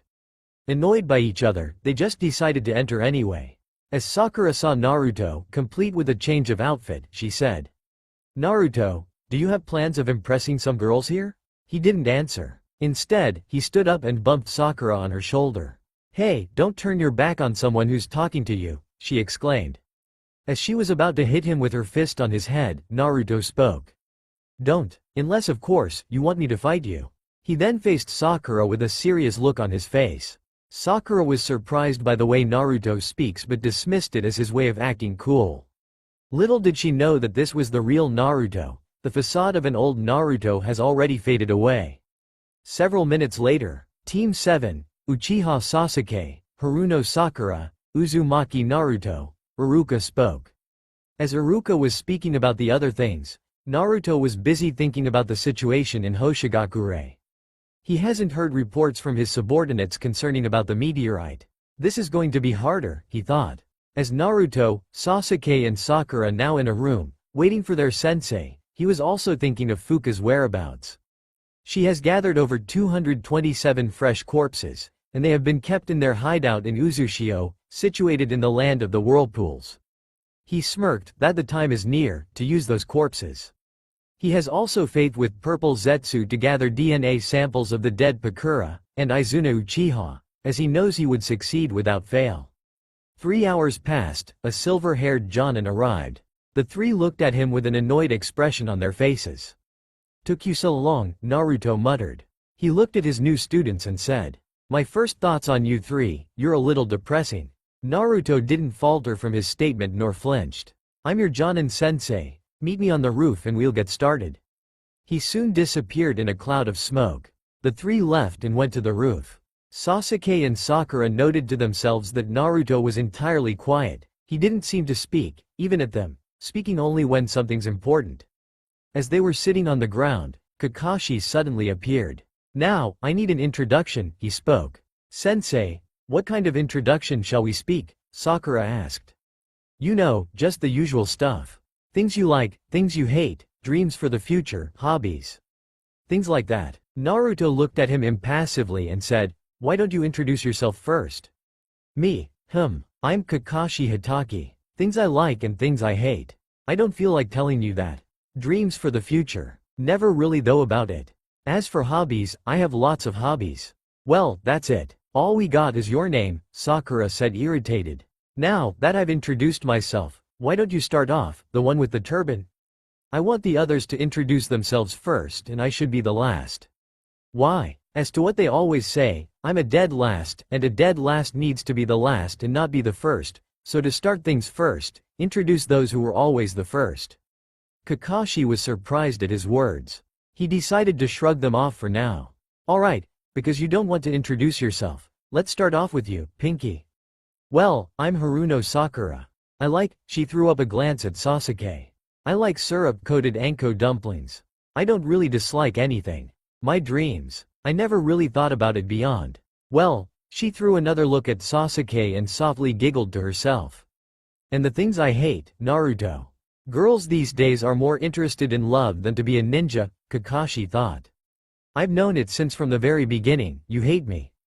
But again, you're nothing but a wimp," Naruto thought. "You're next. The name's Uchiha Sasuke. I don't have many likes. I dislike things that should not even exist that do. My dreams, well, I don't really have a dream, more like an ambition. I'm going to kill a certain man." "Just as I thought," Kakashi thought. "And now, because you claim to be a dead last, and you wanted to be the last, well then introduce yourself. What I like is not like itself but an ambition. An ambition involves getting recognized by people. Ambition that brings peace to the whole world and an ambition that I shall not tell. What I dislike is people hating others for no reason, because they do not understand the pain and suffering one has gone through. As for my hobbies, it involves around me and it is not for you to know. My hobbies are rather personal," Naruto stated. Sakura and Sasuke looked at Naruto that the sudden change of attitude is genuine and it seems there's something wrong with him. "And your name? I've already introduced myself. You haven't told me your name. You already know my name. After all, you're the student of my father, correct?" Kakashi's widened by surprise by the blonde's words. "Naruto's father?" Sasuke thought. "What do you know?" Kakashi asked seriously. "I've known that he died 12 years ago, and it was his own fault. He's also the reason why your teammates have died because he's always away during your missions. He's also the reason why I grew up like this, that's why I hate him with all my heart and soul. I wish he wasn't my father. Too bad my mother's also an idiot, letting her own son be used as a container for something very huge. Had my father put that huge thing back inside her, then she should be alive by now and not dead. Parents are huge idiots." Everyone who heard Naruto's statements were surprised by what he said. Changing the topic, Kakashi said, "Meet me at the training ground, tomorrow morning, 3 a.m. "Alright, you two, you may leave. Except for you, Turban." As the two left, Kakashi spoke with Naruto. "How did you know of these things?" "It's none of your concern, Kakashi," Naruto smirked. "If you won't tell, the third shall know about this." "You will not tell the Sandame about this," Naruto said angrily. Naruto activated his Sharingan and altered Kakashi's memories. As he was in a daze, Naruto spoke. "Your last memory was that I left with Sakura and Sasuke and I introduced my name as Uzumaki Naruto perfectly, and my ambition is to be Hokage, and I like ramen and dislike vegetables. Now, do as I say. Read your Icha Icha and go to the women's bathhouse and peep. My command will be embedded in your heart as if it was really your intention to do so." Naruto smirked. As soon as he said those words, Kakashi left, unaware that he was hypnotized by Naruto himself. He still hasn't heard about Sora and Temujin yet, concerning the meteorite in Hoshigakure. He was now worried and he opted to go there. Because he doesn't know the location, he was forced to use the flight technique and change his appearance so that no one would recognize him. He opted for the face of the young version of the third Hokage himself. He flew across the skies, and asked several people on his way where Hoshigakure is. As soon as he found the village, he used his chakra sensing technique to sense his subordinates, yet he couldn't sense them. Flying across the village, he saw Sora and Temujin fighting against Akahoshi. Mysterious peacock method. Dragon. Akahoshi attacked Temujin and Temujin blocked it using his Gelel powers. Meanwhile, Sora was hit by the attack and fell down to the ground unconscious. Sora, Sora! Temujin shouted. Meanwhile, Sumaru was unconscious in the ensuing chaos, as the chakra of the meteorite damaged his physical health. Temujin was about to use his Gelel powers to heal Sumaru and Sora, yet he was intercepted by Akahoshi himself. Kid, I know you want the meteorite for yourself, but do not expect that you will get it from me, he laughed. It's not for me, it's for the clan head. And the meteorite is essential to our plan, Temujin shouted. And what plan is it? He asked curiously. It's not for you to know, a mysterious voice said. Temujin turned on his back and he saw someone, a brown-haired man, changing his appearance into Naruto. Gakuya-sama, Temujin muttered. Pay for what you've done to my subordinates, Naruto muttered. His eyes changed into Mangekyo Sharingan and his Mangekyo is shaped into a dark circle with a red snowflake inside it. You're an Uchiha? Akahoshi asked nervously. Do not compare me to those bunches of ignorant fools, and it's not important to know who I am. Amaterasu. A scorch of black flames enveloped Akahoshi and he was toasted to death, his screams echoing into the air. Next, the meteorite shot out of Akahoshi's body and went into the hand of Naruto. Naruto could feel the enormous chakra radiating from the meteorite. Temujin, heal Sora and Sumaru. Following Naruto's orders, he healed the two, yet they haven't woken up. So, the meteorite's chakra is indeed dangerous, not only dangerous but entirely strong. Temujin, I want you to bring Sora and Sumaru to our hideout. Let them rest for a while as I will be absorbing this chakra for myself. With that, Temujin nodded and he used his Gelel powers to get away from Hoshigakure. Meanwhile, Purple Zetsu appeared out of nowhere when Naruto was absorbing the meteorite's powers. Have you covered anything up? You shouldn't worry, my lord. Everything from the existence of Akahoshi to the very existence of the third Hoshikage was altered up.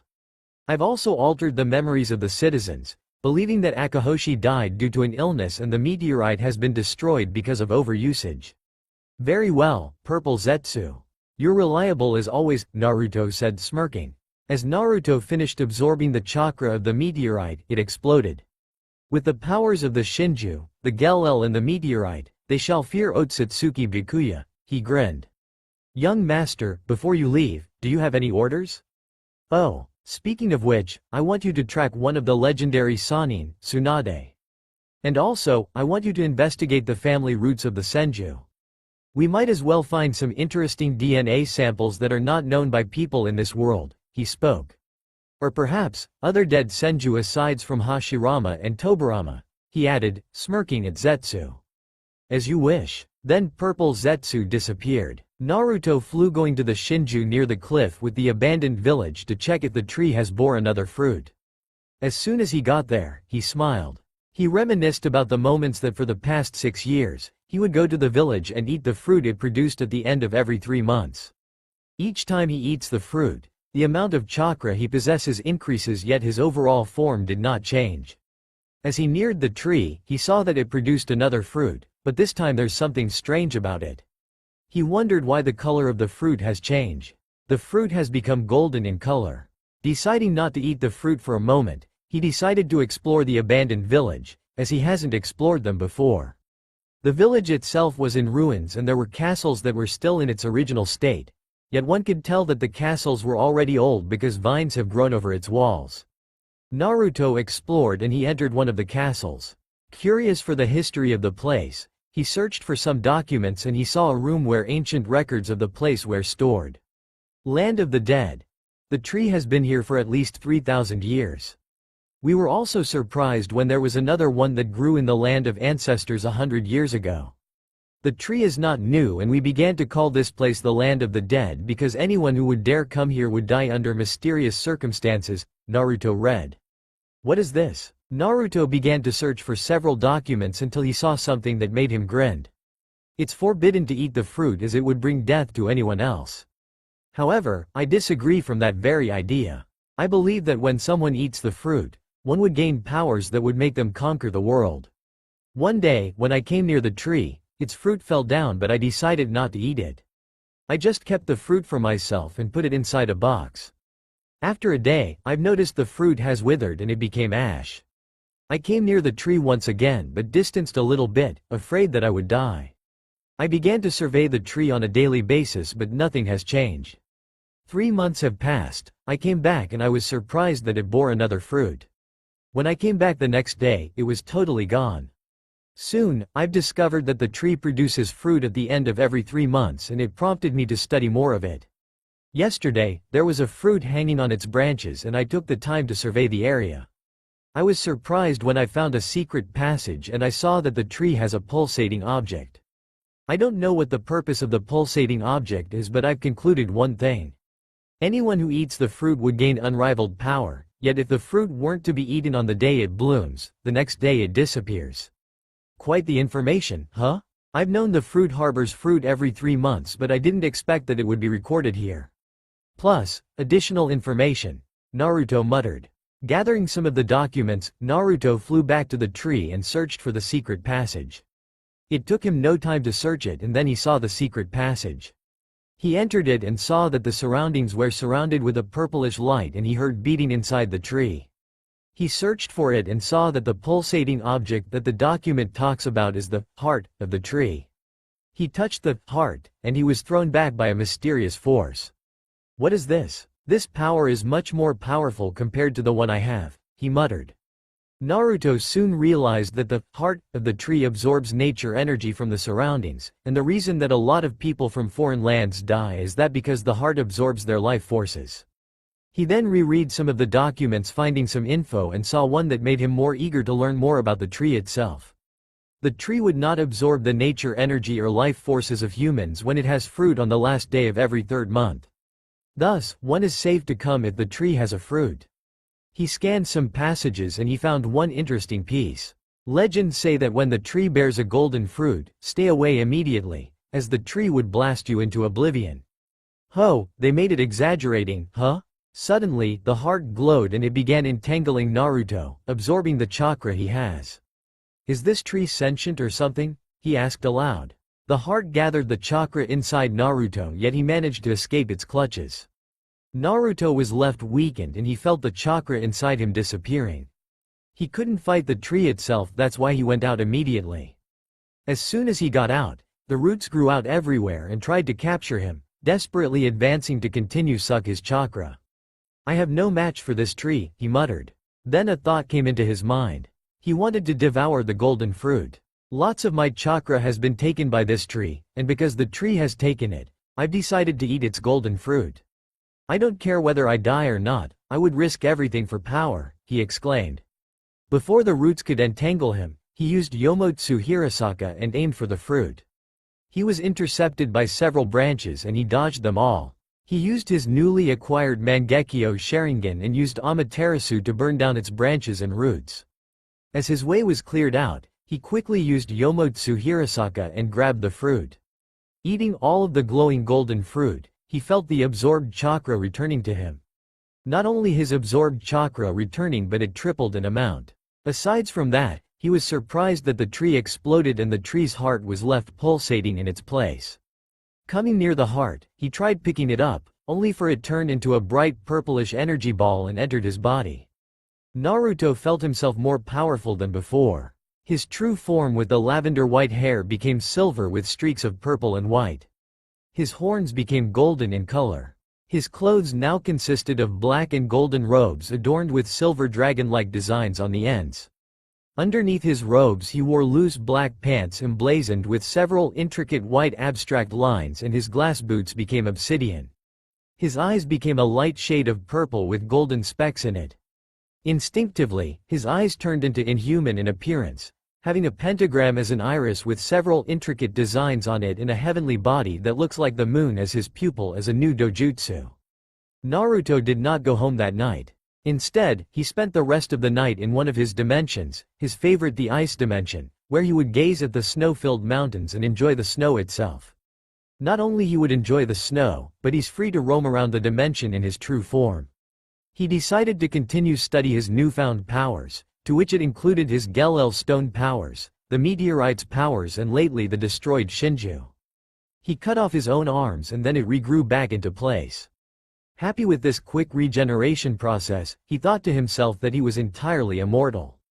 Going inside his palace, he looked at the mirror and into his reflection. Looking at himself, he swore revenge on those who have wronged him and his comrades. Activating his new dojutsu, he looked closely and he noted that his eyes are extremely different from the other dojutsus because its appearance is alien.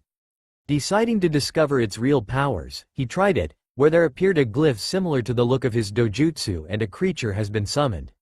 Now morning, instead of following Kakashi's orders not to eat breakfast, he ate one huge meal. The meal consisted of the life forces of random civilians he picked up in Konoha, enveloping all of them into his black mass as their bodies crumbled to ash. Naruto burped and said, "I'm extremely full.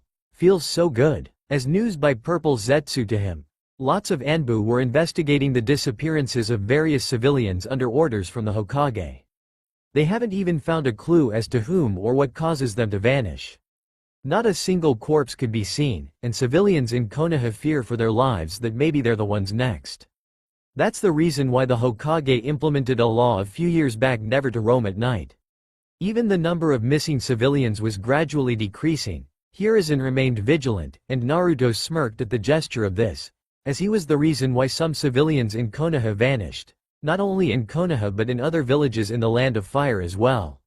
He hasn't kidnapped civilians outside of the Land of Fire, but he would gladly do so if he was in the mood for it. After all, some civilians in Konoha would be his food, because they're the reason of his suffering, and even though he eats those civilians, he would still go to Ichiraku ramen stand to eat. He was now in the training grounds, and he saw Sasuke and Sakura coming off from different directions. As soon as they were gathered, Naruto thought that Kakashi would be late, and according to some intel given by Purple Zetsu to him, Kakashi is always late by almost 3 hours. "Oh, my, he told us to get early, yet he was late," Sakura exclaimed. "Right, Sasuke-kun? HMPH. And have you heard of the news? He was peeping in the women's bathhouse yesterday, which caused him to be reprimanded by the Hokage himself. I didn't expect those things would be his hobbies. He's a pervert," she said in an annoyed tone. Naruto forced not to laugh, as it was his own fault why Kakashi did those things. After all, he hypnotized him to peep on women. Knowing that he would be late, Naruto decided to storm off on his own. "Naruto, where are you going?" Sakura asked. "Somewhere down the road," he said impassively. Sasuke glared at Naruto suspiciously. Ever since they've graduated in the academy, Naruto's overall attitude has changed. He was not that loud and boisterous ninja anymore, instead he was cold or sometimes difficult to read at. Did something happen? He thought. As Naruto walked, now far from the training grounds, he has learned the powers of his dojutsu. He was extremely excited to give them a try. Flashback. Deciding to discover its real powers, he tried it, where there appeared a glyph similar to the look of his dojutsu and a creature has been summoned. "Who are you?" the creature asked. "Those eyes, forgive my ignorance, my lord." "What are you?" Naruto asked. "A celestial spirit and my name is Leo. Your eyes are called the Seiregan, obtained when one has eaten the golden fruit of that particular species of the Shinju." "Particular species of the Shinju?" Naruto asked curiously. "A particular species wherein several seeds of the Shinju fused into one and it grew on a particular place. A common Shinju produces fruit every 1,000 years, but this species produces one every 3 months. It's because not only it absorbs the nature energy of this world but also the nature energy that comes from the sun, moon and stars and from the outer space itself. That's why it bears fruit so fast," he explained. "Then why does the fruit dissolve when it is not eaten on the day it blooms?" "The fruit contains much power that it dissolves when not eaten the day after yesterday. However, the golden one was much more powerful. Anyone who has eaten it dies immediately, but in your case, you're the only one successful. The only one? Mysterious people tried to find this particular species of the Shinju in various realms, and when they've succeeded, they would stay on the planet until it dies. However, a particular person tried eating the golden fruit of that Shinju and he ended up dying, forcing him to pass his acquired powers to his descendants. It's rare to find someone who's successful. Those who were successful would have the ability to summon us from the spirit's realm. I presume that your strong will of acquiring much power lead you into this. Naruto grinned. Well, there's this pulsating object inside the tree. It came inside my body after I've eaten the golden fruit. Leo's eyes widened with surprise. What? Something wrong? It only means one thing. As I've said earlier, your desire of power was extremely great that the Shinju surrendered into you and made you use its powers, thus making you the keeper of its power. I see. So the Shinju was alive after all, he smirked. Yes. Then, I'll use its powers to reach my greatest ambition. Leo just looked at Naruto laughing as he disappeared, dismissed by Naruto as he gained the knowledge on how to use the Seireigin. Naruto couldn't help but smirk at this. Bored, he meditated for 3 hours, absorbing nature energy from his surroundings, or in his terms, eating. 3 hours have passed. He decided to go back to the training grounds. Kakashi was already there and he asked, "Where have you gone?" "Just sleeping. By the way, I've heard rumors that you're notoriously late when it comes to meetings. Besides, I've also heard that one of your hobbies is to peep on women." Kakashi paled at Naruto's statement, whereas the two other ninjas chuckled. "That's right. You're indeed a pervert," Sakura exclaimed. "Back to the topic, what shall we do now?" Sasuke asked. Kakashi takes out an alarm clock and puts it on a nearby stump.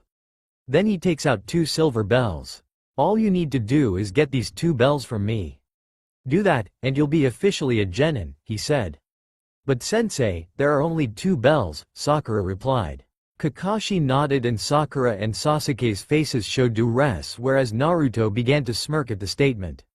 Kakashi then notices Naruto smirking at the perspective of the test. He could see that Naruto's planning something. "Alright, the alarm clock is set to noon. You have time until then to get the bell. The test starts when I say go." Kakashi waits for a moment and says, "Go." As Kakashi speaks these words, he was thinking of today's missing civilians. The mysterious person has attacked once again. After a year of silence, the attacks have again started. Who kidnaps the civilians? What is his motive? He thought. Sasuke and Sakura were now hiding. Sasuke behind a tree while Sakura was under a bush. Naruto was walking in the forest, and when he sensed no one else is watching, he used Yomotsu Hirasaka and transported himself into his ice dimension. As he was within the palace of his dimension, he walked closely to the mirror and it showed that Kakashi was looking to where Sakura and Sasuke were hiding, including him. "Too bad he doesn't know I have numerous dimensions at my disposal," Naruto smirked. Naruto observed the ensuing test and Kakashi saw Sakura. Kakashi casted a genjutsu at Sakura with a wounded Sasuke coming to her, and that made her to pass out. I wouldn't expect that she passed out for such a simple genjutsu. "She needs improvement," Kakashi muttered. Sasuke heard Sakura's scream, and he muttered, "Damn. One taken down. I must get the bells," he said. As he saw Kakashi reading Icha Icha, he attacked him with a series of shuriken, to which Kakashi managed to evade. "Too bad I can't read now," he said smiling. Sasuke was right in front of him and attacked him. Fire release. Great fireball technique. Sasuke blew a fire towards Kakashi, to which he was hit, only for it to be turned into a wooden log. A substitution? Where is he? Sasuke wondered. Earth release. Hiding like a mole technique. A hand grabbed Sasuke's ankle and he was pushed under the ground with his head poking up. "You may know ninjutsu, but it doesn't mean you could defeat me with something as simple as that," Kakashi said. He then soon disappeared in a poof of smoke. As Sasuke was trapped underground, Sakura, having woken up from the genjutsu, saw Sasuke and she screamed once again and passed out. Sasuke sighed with this and wondered, where did that idiot go? Meanwhile, in the ice dimension, Naruto was laughing and laughing, getting his teammates being whipped by Kakashi. Deciding to take matters in his hands, exited the dimension. Kakashi was walking, wanting to find Naruto, yet he couldn't find him. A flurry of kunai was thrown into him to which he evaded and Naruto showed himself. "You're good at hiding, Naruto," Kakashi complimented. "Shall we dance?" Naruto asked. Kakashi's eyes widened in surprise as he heard Naruto spoke those words. Seeing the reaction on his sensei's face, he smirked and muttered, "Seireigen." His eyes changed, the surprise within Kakashi doubled, seeing Naruto having a dojutsu. Minato-sensei doesn't have a dojutsu, or Kushina-san. Where did he get this one? He thought. Seireigen. Release the gate of the bull, Taurus. A glyph appeared where a half-bull, half-humanoid beast was standing. He was wielding a giant axe and his upper torso is a bull filled with brown fur and his lower torso consists of a humanoid leg with torn pants. Taurus, attack him. When Taurus swung his axe into the ground split open, prompting Kakashi to jump. Such enormous strength. Naruto, tell me, how did you awaken this dojutsu? What was that? Sakura exclaimed. Sakura and Sasuke got up and followed the direction of the noise. As they followed it, they were astounded by a humanoid bull fighting Kakashi, and they've seen Naruto just standing while their Jonin-sensei fights the bull. What kind of creature was that? Sakura said, surprised. Naruto, Sasuke said, shocked. Sasuke, what is it? Sasuke pointed towards Naruto, and Sakura was also surprised that Naruto has a strange-looking dojutsu in his eyes. As Taurus and Kakashi were exchanging blows, Naruto stood there watching impassively. Naruto, what kind of dojutsu is this? Is this the ability of your eyes? Kakashi asked. Yes. Then, I think I must get a little serious as well. Kakashi did some hand seals and said, water release, water dragon. An enormous water shaped up like a dragon went up the ground and flowed towards Naruto. Naruto smirked with this. You used water to attack me. Then, I shall use one that specializes with water. Seireigen. Release the gate of the water-bearer, Aquarius. A barefooted woman wearing a skimpy tube dress made of seaweed appeared. It shows off her huge bosoms, long legs with blue anklets and her bare back. Her hair and eyes were as blue as the sea. The woman has blue shells adorning her head and she has blue necklaces that were made of corals. She had bracelets made of gold and she carries a blue urn. You summoned me to fight this weakling? Aquarius chuckled. Naruto just stared at her with impassive gaze. Well then, even though I hate being ordered, I would do as much as you say. The others have their eyes widened with surprise as there was another summon, this time a human, especially Kakashi. What is this? Kakashi spoke. The woman's extremely beautiful, having huge bosoms and her skimpy dress clutching tightly at her Y figure. Aquarius absorbed the technique with her urn and she released the technique double the amount to Kakashi. How is that? Aquarius said, smirking. Taurus and Aquarius, dismiss. Then the two summons disappeared. Kakashi dodged the attack with his earth release, earth-style wall. The attack was blocked and then the water dissipated. Naruto, you're interesting, Kakashi thought. Before Kakashi would do some hand seals, Naruto muttered. Seireigen. Release the gate of the lion, Leo. A young man dressed in furry yellow clothing appeared. His eyes were yellow with slits and have brown spiky hair similar to a lion. Light release. Solar beam, Naruto ordered. As you wish, Leo replied. He then lit the whole surroundings, almost blinding everyone. Then Naruto used Yomotsu Hirasaka where he slid his hand going to Kakashi's pocket, taking up the bells. Leo dismiss. Soon, Leo disappeared. You failed. It's almost time already. You know, Kakashi trailed when he was interrupted by Naruto. Kakashi-sensei, I've won, he said smirking. He then showed the two bells. Naruto, how did you do it? Kakashi asked. He heard Sasuke and Sakura walking towards him, looking at him with a shocked expression on their faces. Naruto didn't answer, instead he smiled in a haughty manner. Which one is going back in the academy? Kakashi asked. Before Sakura and Sasuke could ask about the summons, Naruto looked at them with his Sharingan activated and altering their memories, making them believe that Naruto defeated Kakashi with the multi-shadow clone technique. Naruto got the bells. Why go back? Sakura asked. What is the purpose of this test? Teamwork, Naruto spoke. It is in this matter that we should work together. However, the two of them hates me because they think I'm a dead last. Well, that's the truth, but I'm a capable ninja. One should say, a late bloomer perhaps. Kakashi looked at him and said, Well then, you all pass. That's thanks to Naruto. However, I'll consider it. I hope you three would get along as much, and I don't like you fighting all along. He then motions the three to follow him and they soon arrived at the memorial stone. This memorial holds the names of ninja who have died in the line of duty to protect this village. The names of my best friends are on here, as are the names of our fathers, mothers, sisters, brothers, sons, and daughters. It is a reminder of their sacrifice to this village, he spoke. He then turned to his students. Individual strength would only get you so far. You will one day fight a superior opponent and teamwork would be needed to defeat that opponent. Every mission we go on can end in your death. If you don't work together to protect one another, then your name will end up on this monument as well. He takes a deep breath as his eyes go back to the monument once more. Those who abandon the mission are trash, but those who abandon their comrades are worse than trash, he added. You three are the first ever to pass the test. The other two smiled whereas Naruto frowned. Tomorrow, we'll meet at the Hokage Tower for our first mission and see if we can get some training in there. Now, who's up for lunch? Soon, the stomachs of Sasuke and Sakura were growling except for Naruto. I'll pass, Naruto said. As the two ate their lunch, Kakashi and Naruto went somewhere to talk privately. Naruto, how did you gain that dojutsu? And what is its name?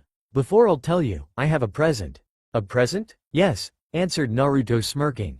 Naruto's eyes changed into Sharingan and before Kakashi knew it, he was under Naruto's hypnosis. The knowledge of yours that I have a dojutsu will vanish. I defeated you with the multi-shadow clone technique, thus getting the bells. Now, go and peep in the women's bathhouse again. Kakashi soon left, unaware that he was under Naruto's hypnosis again. Flashback. Creating purple Zetsu after learning from the dead Mizuki that the Kyuubi was sealed inside him, he decided to enter his mindscape. So the jailer has come to meet his prisoner, he growled. So, you're the reason why some villagers have been accusing me of destroying their homes. It's none of your concern. And what is this power? How did you gain this? He asked. Oh, I thought you knew, considering you've been inside me for so long. Anyway, I'm not telling you, Kurama, Naruto replied, grinning devilishly. Tisk, how did you know my name? Reading minds, perhaps? I doubt. Don't be so arrogant, you fool. Come here and I shall rip you to pieces. Naruto simply smirked and Kurama was surprised that he was in a place with lava and erupting volcanoes. Brad, what did you do? I've simply transported you into one of my dimensions. You're free now, however. Naruto trailed off when Kurama attempted to attack him, only for Naruto to entangle him with a black mass, thereby absorbing his chakra. Kurama suddenly felt tired and lethargic. He was shocked to see that his body changed into a human and his original form was gone. What did you do? He growled angrily. He then used his power to chain Kurama and exited the dimension, leaving the screaming former Biju behind. So you intend me to cooperate with your plan? Kurama said angrily. Naruto was now in his lava dimension, smirking at the once Biju chained. Be thankful that I made you into human, Kurama.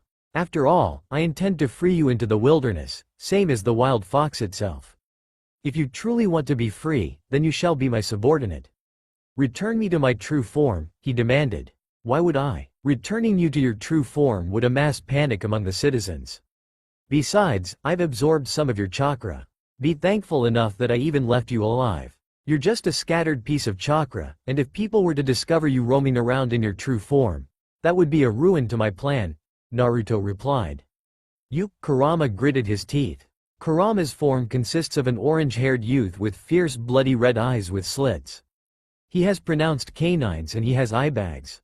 As I've said earlier, if you cooperate and agree to be my subordinate, I shall free you. I won't and I will never obey a human like you. Naruto, angry, entangled Kurama with a black mass and absorbed his chakra once more, leaving him near death. Continue disobeying me, and I will punish you for eternity, he spoke. He soon exited the lava dimension itself. Naruto put his turban back after removing them. He rejoiced at the news given to him by Purple Zetsu, manipulating the Hokage to stop the investigation concerning missing civilians. Naruto was pleased by the outcome of his plans. As soon as he arrived at the Hokage Tower, Sasuke and Sakura were already there, except for Kakashi. Damn, he's late once again, Sasuke said annoyingly. As he saw Naruto, he couldn't help but feel envious to the boy, defeating Kakashi in a single multi-shadow clone technique, unaware of the whole truth beyond the event. "Fool, since when did you get this smart?" Naruto stared at him and he smirked. "It's not for you to know."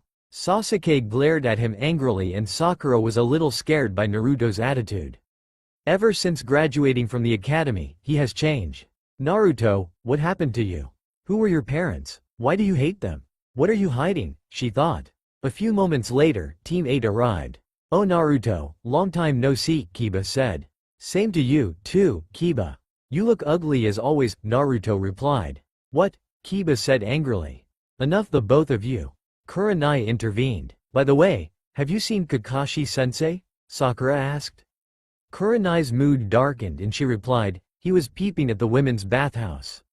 Luckily, I wasn't there. If I were to see him peeping on me, I swear I'll beat him up into a bloody pulp." "So, he would peep then go here? This is an embarrassment," Sasuke said annoyed. Naruto smirked. The command has been embedded into Kakashi's brain that even though he hasn't hypnotized him this day, it became an addiction at his part. Hinata was blushing at the sight of Naruto.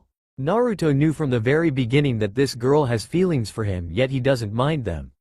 He hates the Hyugas. And he saw Shino, always silent.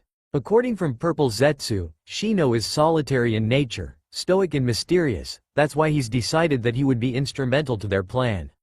"Shino, how's your day?" Naruto asked cheerfully. "Nothing special. You? Good. Shino, I would like to talk to you alone, is it okay?" "Why? You'll see," he replied. "Kurenai-sensei, could we talk somewhere? It seems that your conversation would be very important. I'll give you time, don't just take too long," she replied. "Yes, sensei. Let's go," Naruto said while grabbing Shino's wrist. "What's up with them?" Sakura said wondering. Naruto and Shino were now alone. "So what is it that you want to talk about?" Shino asked curiously. "It's not like you who would talk privately. You really did change." "People do change, Shino," Naruto replied smirking. "So, what is it?" Naruto didn't answer. Shino just stared at him. "If you don't have anything to say, I'll go now," he said while turning his back at Naruto. Naruto simply smirked. Before Shino could react, a purple mass entered his mouth, suffocating him. Shino and Naruto then returned at the Hokage Tower. "I give you my thanks, Naruto," he said. "No worries. Well then, let us be friends." Naruto smiled cheerfully. Shino nodded in response. "Oh my, Naruto has become friends with the weirdo?" Sakura thought. "Well, then we will leave," Kurenai said. Not long after Team 8 left, Team 10 arrived.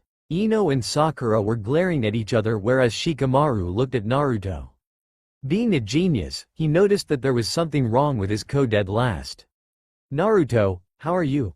he asked. "I'm good, probably better, that Shino and I share the same hobbies, especially with insects." Choji has choked by Naruto's statement whereas Ino's eyes widened with shock similar to Shikamaru, Sasuke and Sakura. "Insects are gross," Ino exclaimed. "By the way, what did you talk about?" Sasuke asked. "Just insects. And by the way, they're not gross." "Naruto, did you hit your head or something?" Sakura asked. He didn't answer. Instead, he averted his gaze at her and looked towards Asuma. "Is Kakashi here?" Asuma asked. "I bet he was peeping in the women's bathhouse again," Ino said. "We'll be going inside now. Take care," Asuma said. With that, Team 10 left. Team 7 were the only ones left waiting for their sensei. Naruto left the duo because he was annoyed that he would deal with these pests. "Naruto, where are you going?" Sakura exclaimed. "Somewhere fun," was the reply. "Geez," Sakura sighed. Then Naruto came to her and whispered, "Don't you want to be alone with Sasuke? I always leave the two of you when Kakashi-sensei is not around so you could develop your feelings with each other. Besides, I don't want to be a distraction." Naruto immediately left, leaving Sakura blushing. At last, Naruto was now alone. These days, he doesn't want to be around anyone, except for his family of course. He missed Toneri, Fuka, Sora and the others. Knowing that Kakashi would be late for 3 hours, he seized this opportunity and flew into their hideout, situated in Uzushiogakure. As he arrived, he saw Sora and Sumaru playing cards with each other. "Byakuya, what brings you here?" Sora asked. "I missed you all and of course I came to check if you're okay, same with Sumaru." Thanks to you and Temujin, we were healed. You were there, too, right? Yes, and I've absorbed the meteorite's chakra. So, where is it now? Sumaru asked. Destroyed. And no one will know about it. By the way, where are Toneri and the others? Toneri was sleeping right now, whereas Fuka, Kimimaro and Temujin went somewhere to gather recently dead ninjas, Sora replied. I see. I'll sleep today. I'll be back in Konoha after a few hours, he said. As Naruto entered his room, he thought back to the event where he was alone with Shino. Flashback. As the purple mass entered Shino's mouth, he was suffocating. The last thing he saw was Naruto smirking darkly and he said choking, what have you done? Those were the last words of Shino before he was fully taken over by Purple Zetsu. Naruto woke up after sleeping for 2 hours. Preparing himself to go back to Konoha, he thought that he would visit Kurama for a while. Using his Yomotsu Hirasaka, he transported himself to his lava dimension. Kyuubi, you've decided to cooperate with me? Naruto asked. I must admit that your plan is ambitious, but I do not understand why you would do these things that you can even solve the problem itself given by your immense power, Kurama replied. One reason that I would not finish anything quickly. I want them to suffer in the most tortuous way possible. And besides, the more you do everything slowly, the more your plan would go into success. I have plenty of years to think for perfect solutions that would make them not suspicious for me. By the way, why did you attack Konoha? A masked man controlled me using his Mangekyo Sharingan. Knowing that the seal on your mother's womb would weaken upon your birth, he seized the opportunity to release me and control me. Who is the masked man? I don't know, and he has the same potency of the Sharingan with that man. That man? Naruto asked suspiciously. Uchiha Madara. Hearing this, he freed Kurama into his chains. I want you to investigate who that man is, Naruto ordered. HMPH, that is the first thing I'm going to do. Now, let me out and I will investigate. Be careful, and also, do not be reckless. I will make you immune to genjutsu by imbuing you some of my powers. In doing so, you would not risk yourself getting captured. Konoha? Arriving back at the Hokage Tower, Kakashi hasn't arrived. Naruto went near Sakura and asked, so, how's everything with Sasuke? Upon hearing this, she blushed. Attempting to hit him with her fist, Naruto evaded the attack. A few minutes later, Kakashi arrived. You're late again, Sakura said. Yeah, sorry my alarm clock broke and I overslept. Or maybe you're just peeping, Sasuke interrupted. I'm not peeping, Kakashi shouted. I don't have habits like these before. What's happening to me? He thought. Anyway, let's go ahead and execute our first mission. After getting their mission scroll, each was given a headset by Kakashi to communicate with each other. They had difficulty finding the cat, whereas Naruto would sit down and relax, as he didn't want to participate in this worthless mission. He wanted ones that are difficult and exciting in nature. He saw some flying insects and a thought came into his head.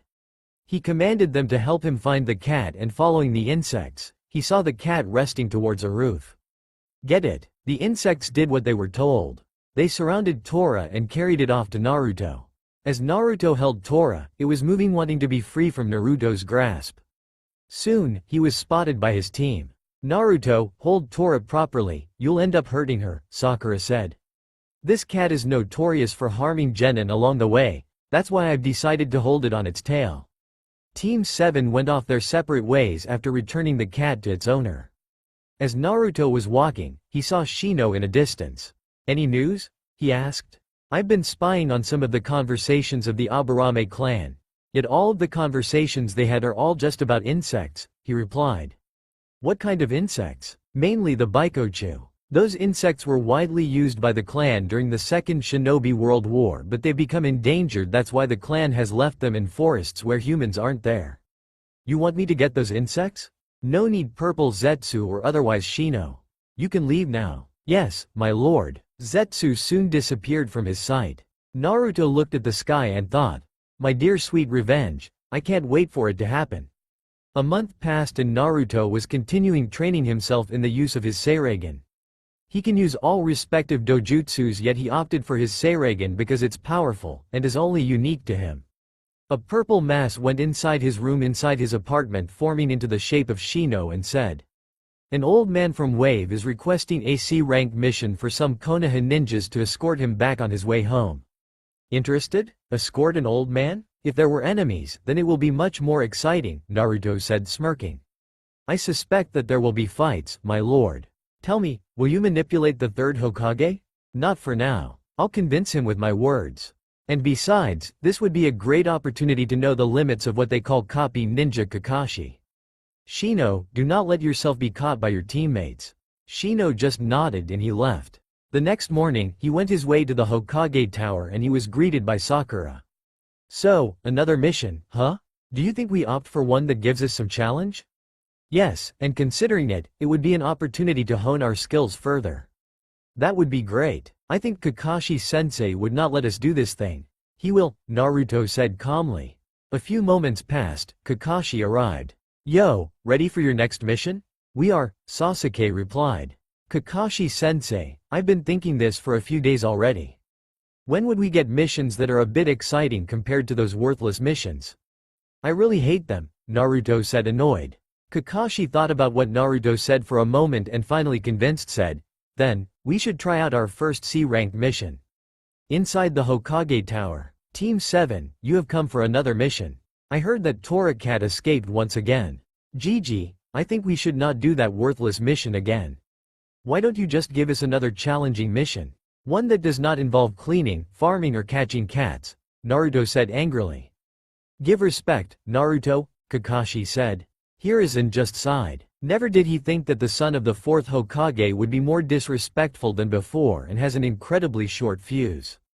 Kakashi, are you sure that these students of yours could handle a C-ranked mission even it's just for a month? The Hokage asked. Yes, and these kids sure have talents, he replied. The door opened revealing an old man with a bottle of sake in his hand. This is Tazuna, a bridge builder from Wave. He is here for an escort back to his home so that he may complete the bridge, the Hokage introduced. Looking at the old man, he thought that there was something suspicious, and he would confirm this upon going to the mission itself. Ready now? Kakashi asked. Yes, all three answered. As Team 7 and Tazuna walked down the road, Naruto's head began to fly. He's confident that all of his subordinates, especially Purple Zetsu, were doing their job perfectly well. However, the thing that worries him is the masked man who controlled the Kyuubi and attacked Konoha. Who is he? Where did he come from? What are his motives? Even though the masked man is the one behind of the Kyuubi's attack in Konoha, he couldn't help but feel hatred towards his parents for sealing the Kyuubi inside him. Hatred towards Hiruzen for making him like a fool not telling the truth, and hatred for all the villagers in Konoha for mistreating him, except for the ones serving him food in Ichiraku. Naruto pulled out a notebook from his bag and began to write codes that only he and his subordinates would understand. He muttered a word and all of the codes began to scatter in random directions to where his subordinates were located. To his delight, none of them saw what he had done. As they passed by two puddles, Naruto began to grow suspicious. While Sasuke and Sakura ignored it, Kakashi seemed also to focus on it. After they passed the two puddles, two figures suddenly leapt out. They wore bladed gauntlets where shuriken chains between them wrapping Kakashi, only for it to poof, a wooden log on its place. Fire release. Great fireball technique. Sasuke blew fire towards the two ninjas, to which they easily dodged. Sasuke continued to fight the one-horned one using taijutsu while Naruto fought the other one. Sakura helped Sasuke by throwing some explosive kunai towards the one-horned ninja, yet he easily deflected.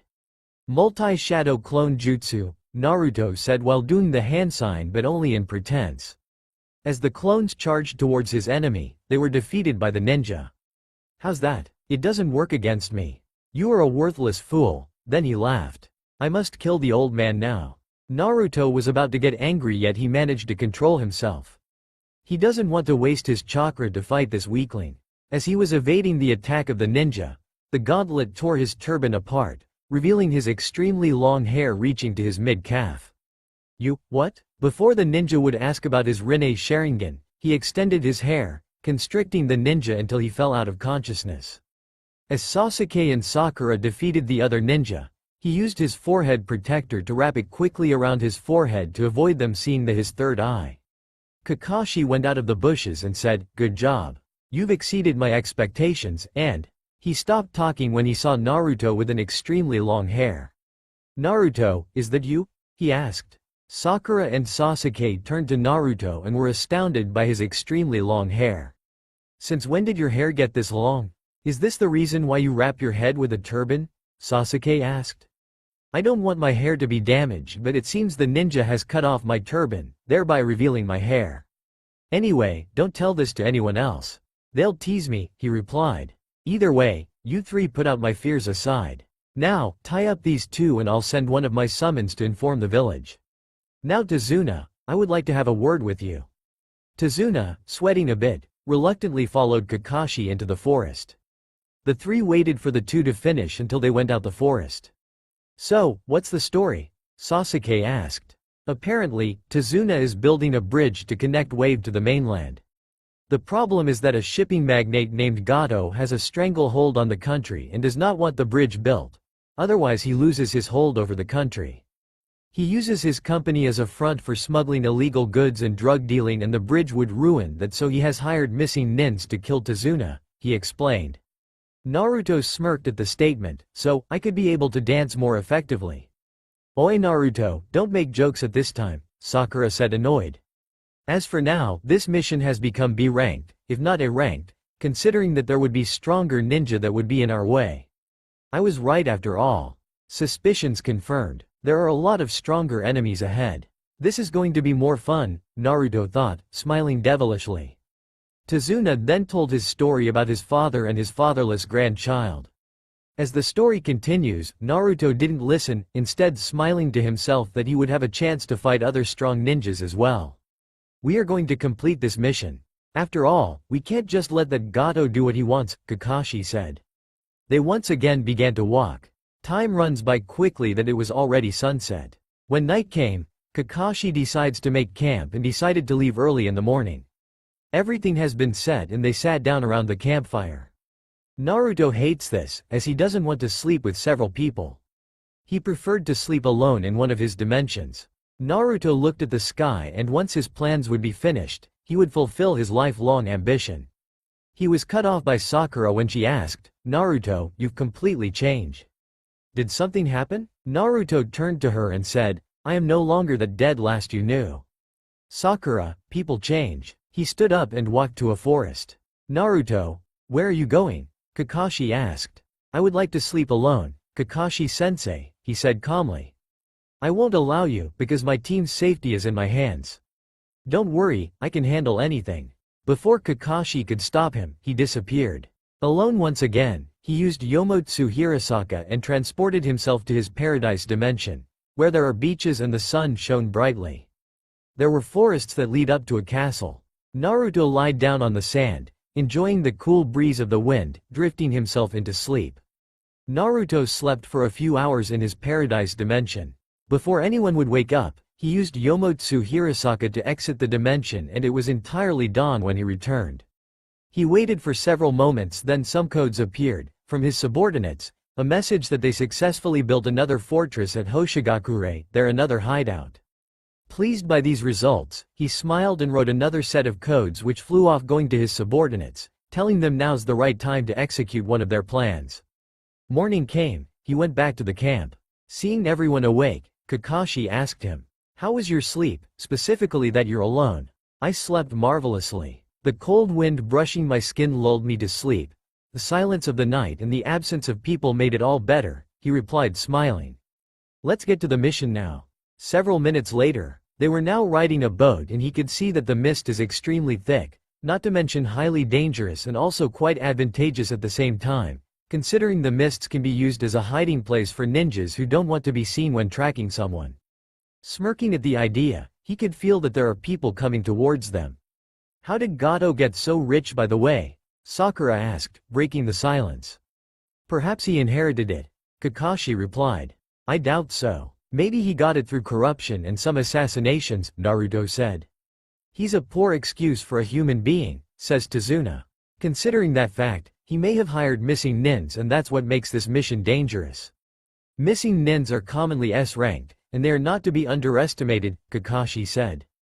A few minutes have passed, the boat stopped by at the bank of the river. Good luck stopping the moron, says the rower. And then he rows away. Now that we are here, guard Tazuna, ordered Kakashi. The three nodded. As they were walking, Naruto thought back at Kurama. He was sure that one day this Biju would betray him, that's why he sent a coded message to his subordinates never to trust this individual. At least, they have two hideouts for now, yet one was temporary, to which is Uzushio. Hoshigakure is a stable hideout where they would let Toneri rule as the Hoshikage, while Naruto himself was the true power behind the position. They will use the village itself as a prison for captured people, civilians or ninjas alike. This place would also serve as one of his subordinates' homes for their benefit. Sensing something, he threw a kunai at the bushes. A cry of an animal could be heard before the kunai was embedded into the tree. Everyone was shocked as to what Naruto did. Looking to where he threw the kunai, they saw that the kunai was embedded into a white rabbit. "Naruto, why did you kill the rabbit?" "Poor animal," Sakura exclaimed. "Rabbits aren't supposed to be white. It's in the middle of spring," Naruto replied. "Get down," Kakashi shouted. As they got down, a massive sword flew out of nowhere, spinning like a boomerang and embedding itself on a nearby tree. Copy Ninja Kakashi, as expected. No wonder why the demon brothers lost. Momochi Zabuza, demon of the hidden mist. Then Naruto looks at Zabuza. "So you're the one I sensed earlier. I'm stronger than you and I can defeat you easily, but if an opportunity presents itself today, I'll be glad to eat you up," he thought while smirking.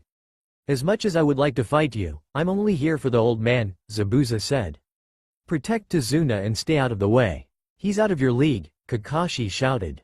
As badly as Naruto wanted to fight Zabuza, he decided to follow Kakashi's plans and try to think a strategy that would make him show a few of his abilities in order to protect the worthless old man, the way he puts it. As they were about to fight, Kakashi raised his forehead protector, to which revealed a closed eye, and he opened eye, revealing a Sharingan underneath.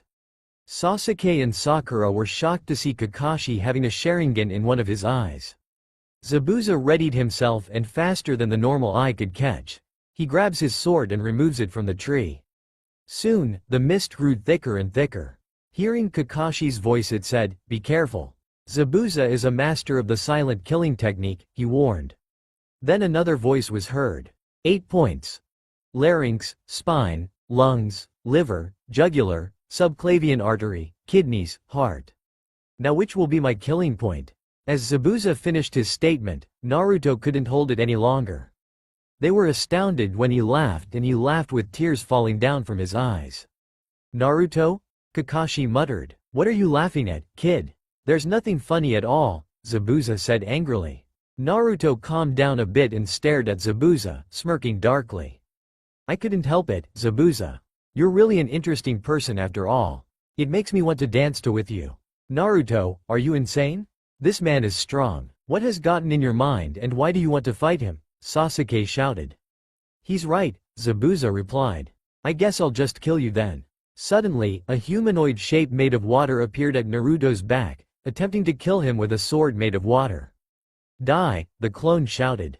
Before Naruto was to be sliced by the sword, a kunai landed on the figure, to which it turned back into water. It was Kakashi who saved Naruto.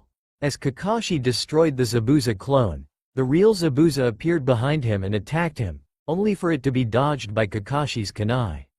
Zabuza did some hand seals and said, "Water prison technique."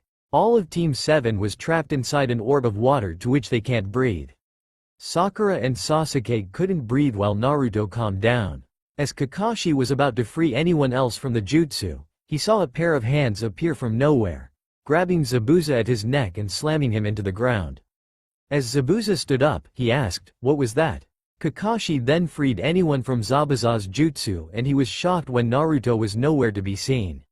"Where's Naruto?" Kakashi asked. "He was just here with us," Sakura replied. "Sasuke, have you seen him?" "No." "What did you do, Kakashi?" Zabuza asked. "Do what?" "A pair of hands strangled me." As he finished his statement, a space opened behind him, to whom Team 7 were surprised, including Tazuna, to where the upper torso of Naruto emerged and strangled Zabuza.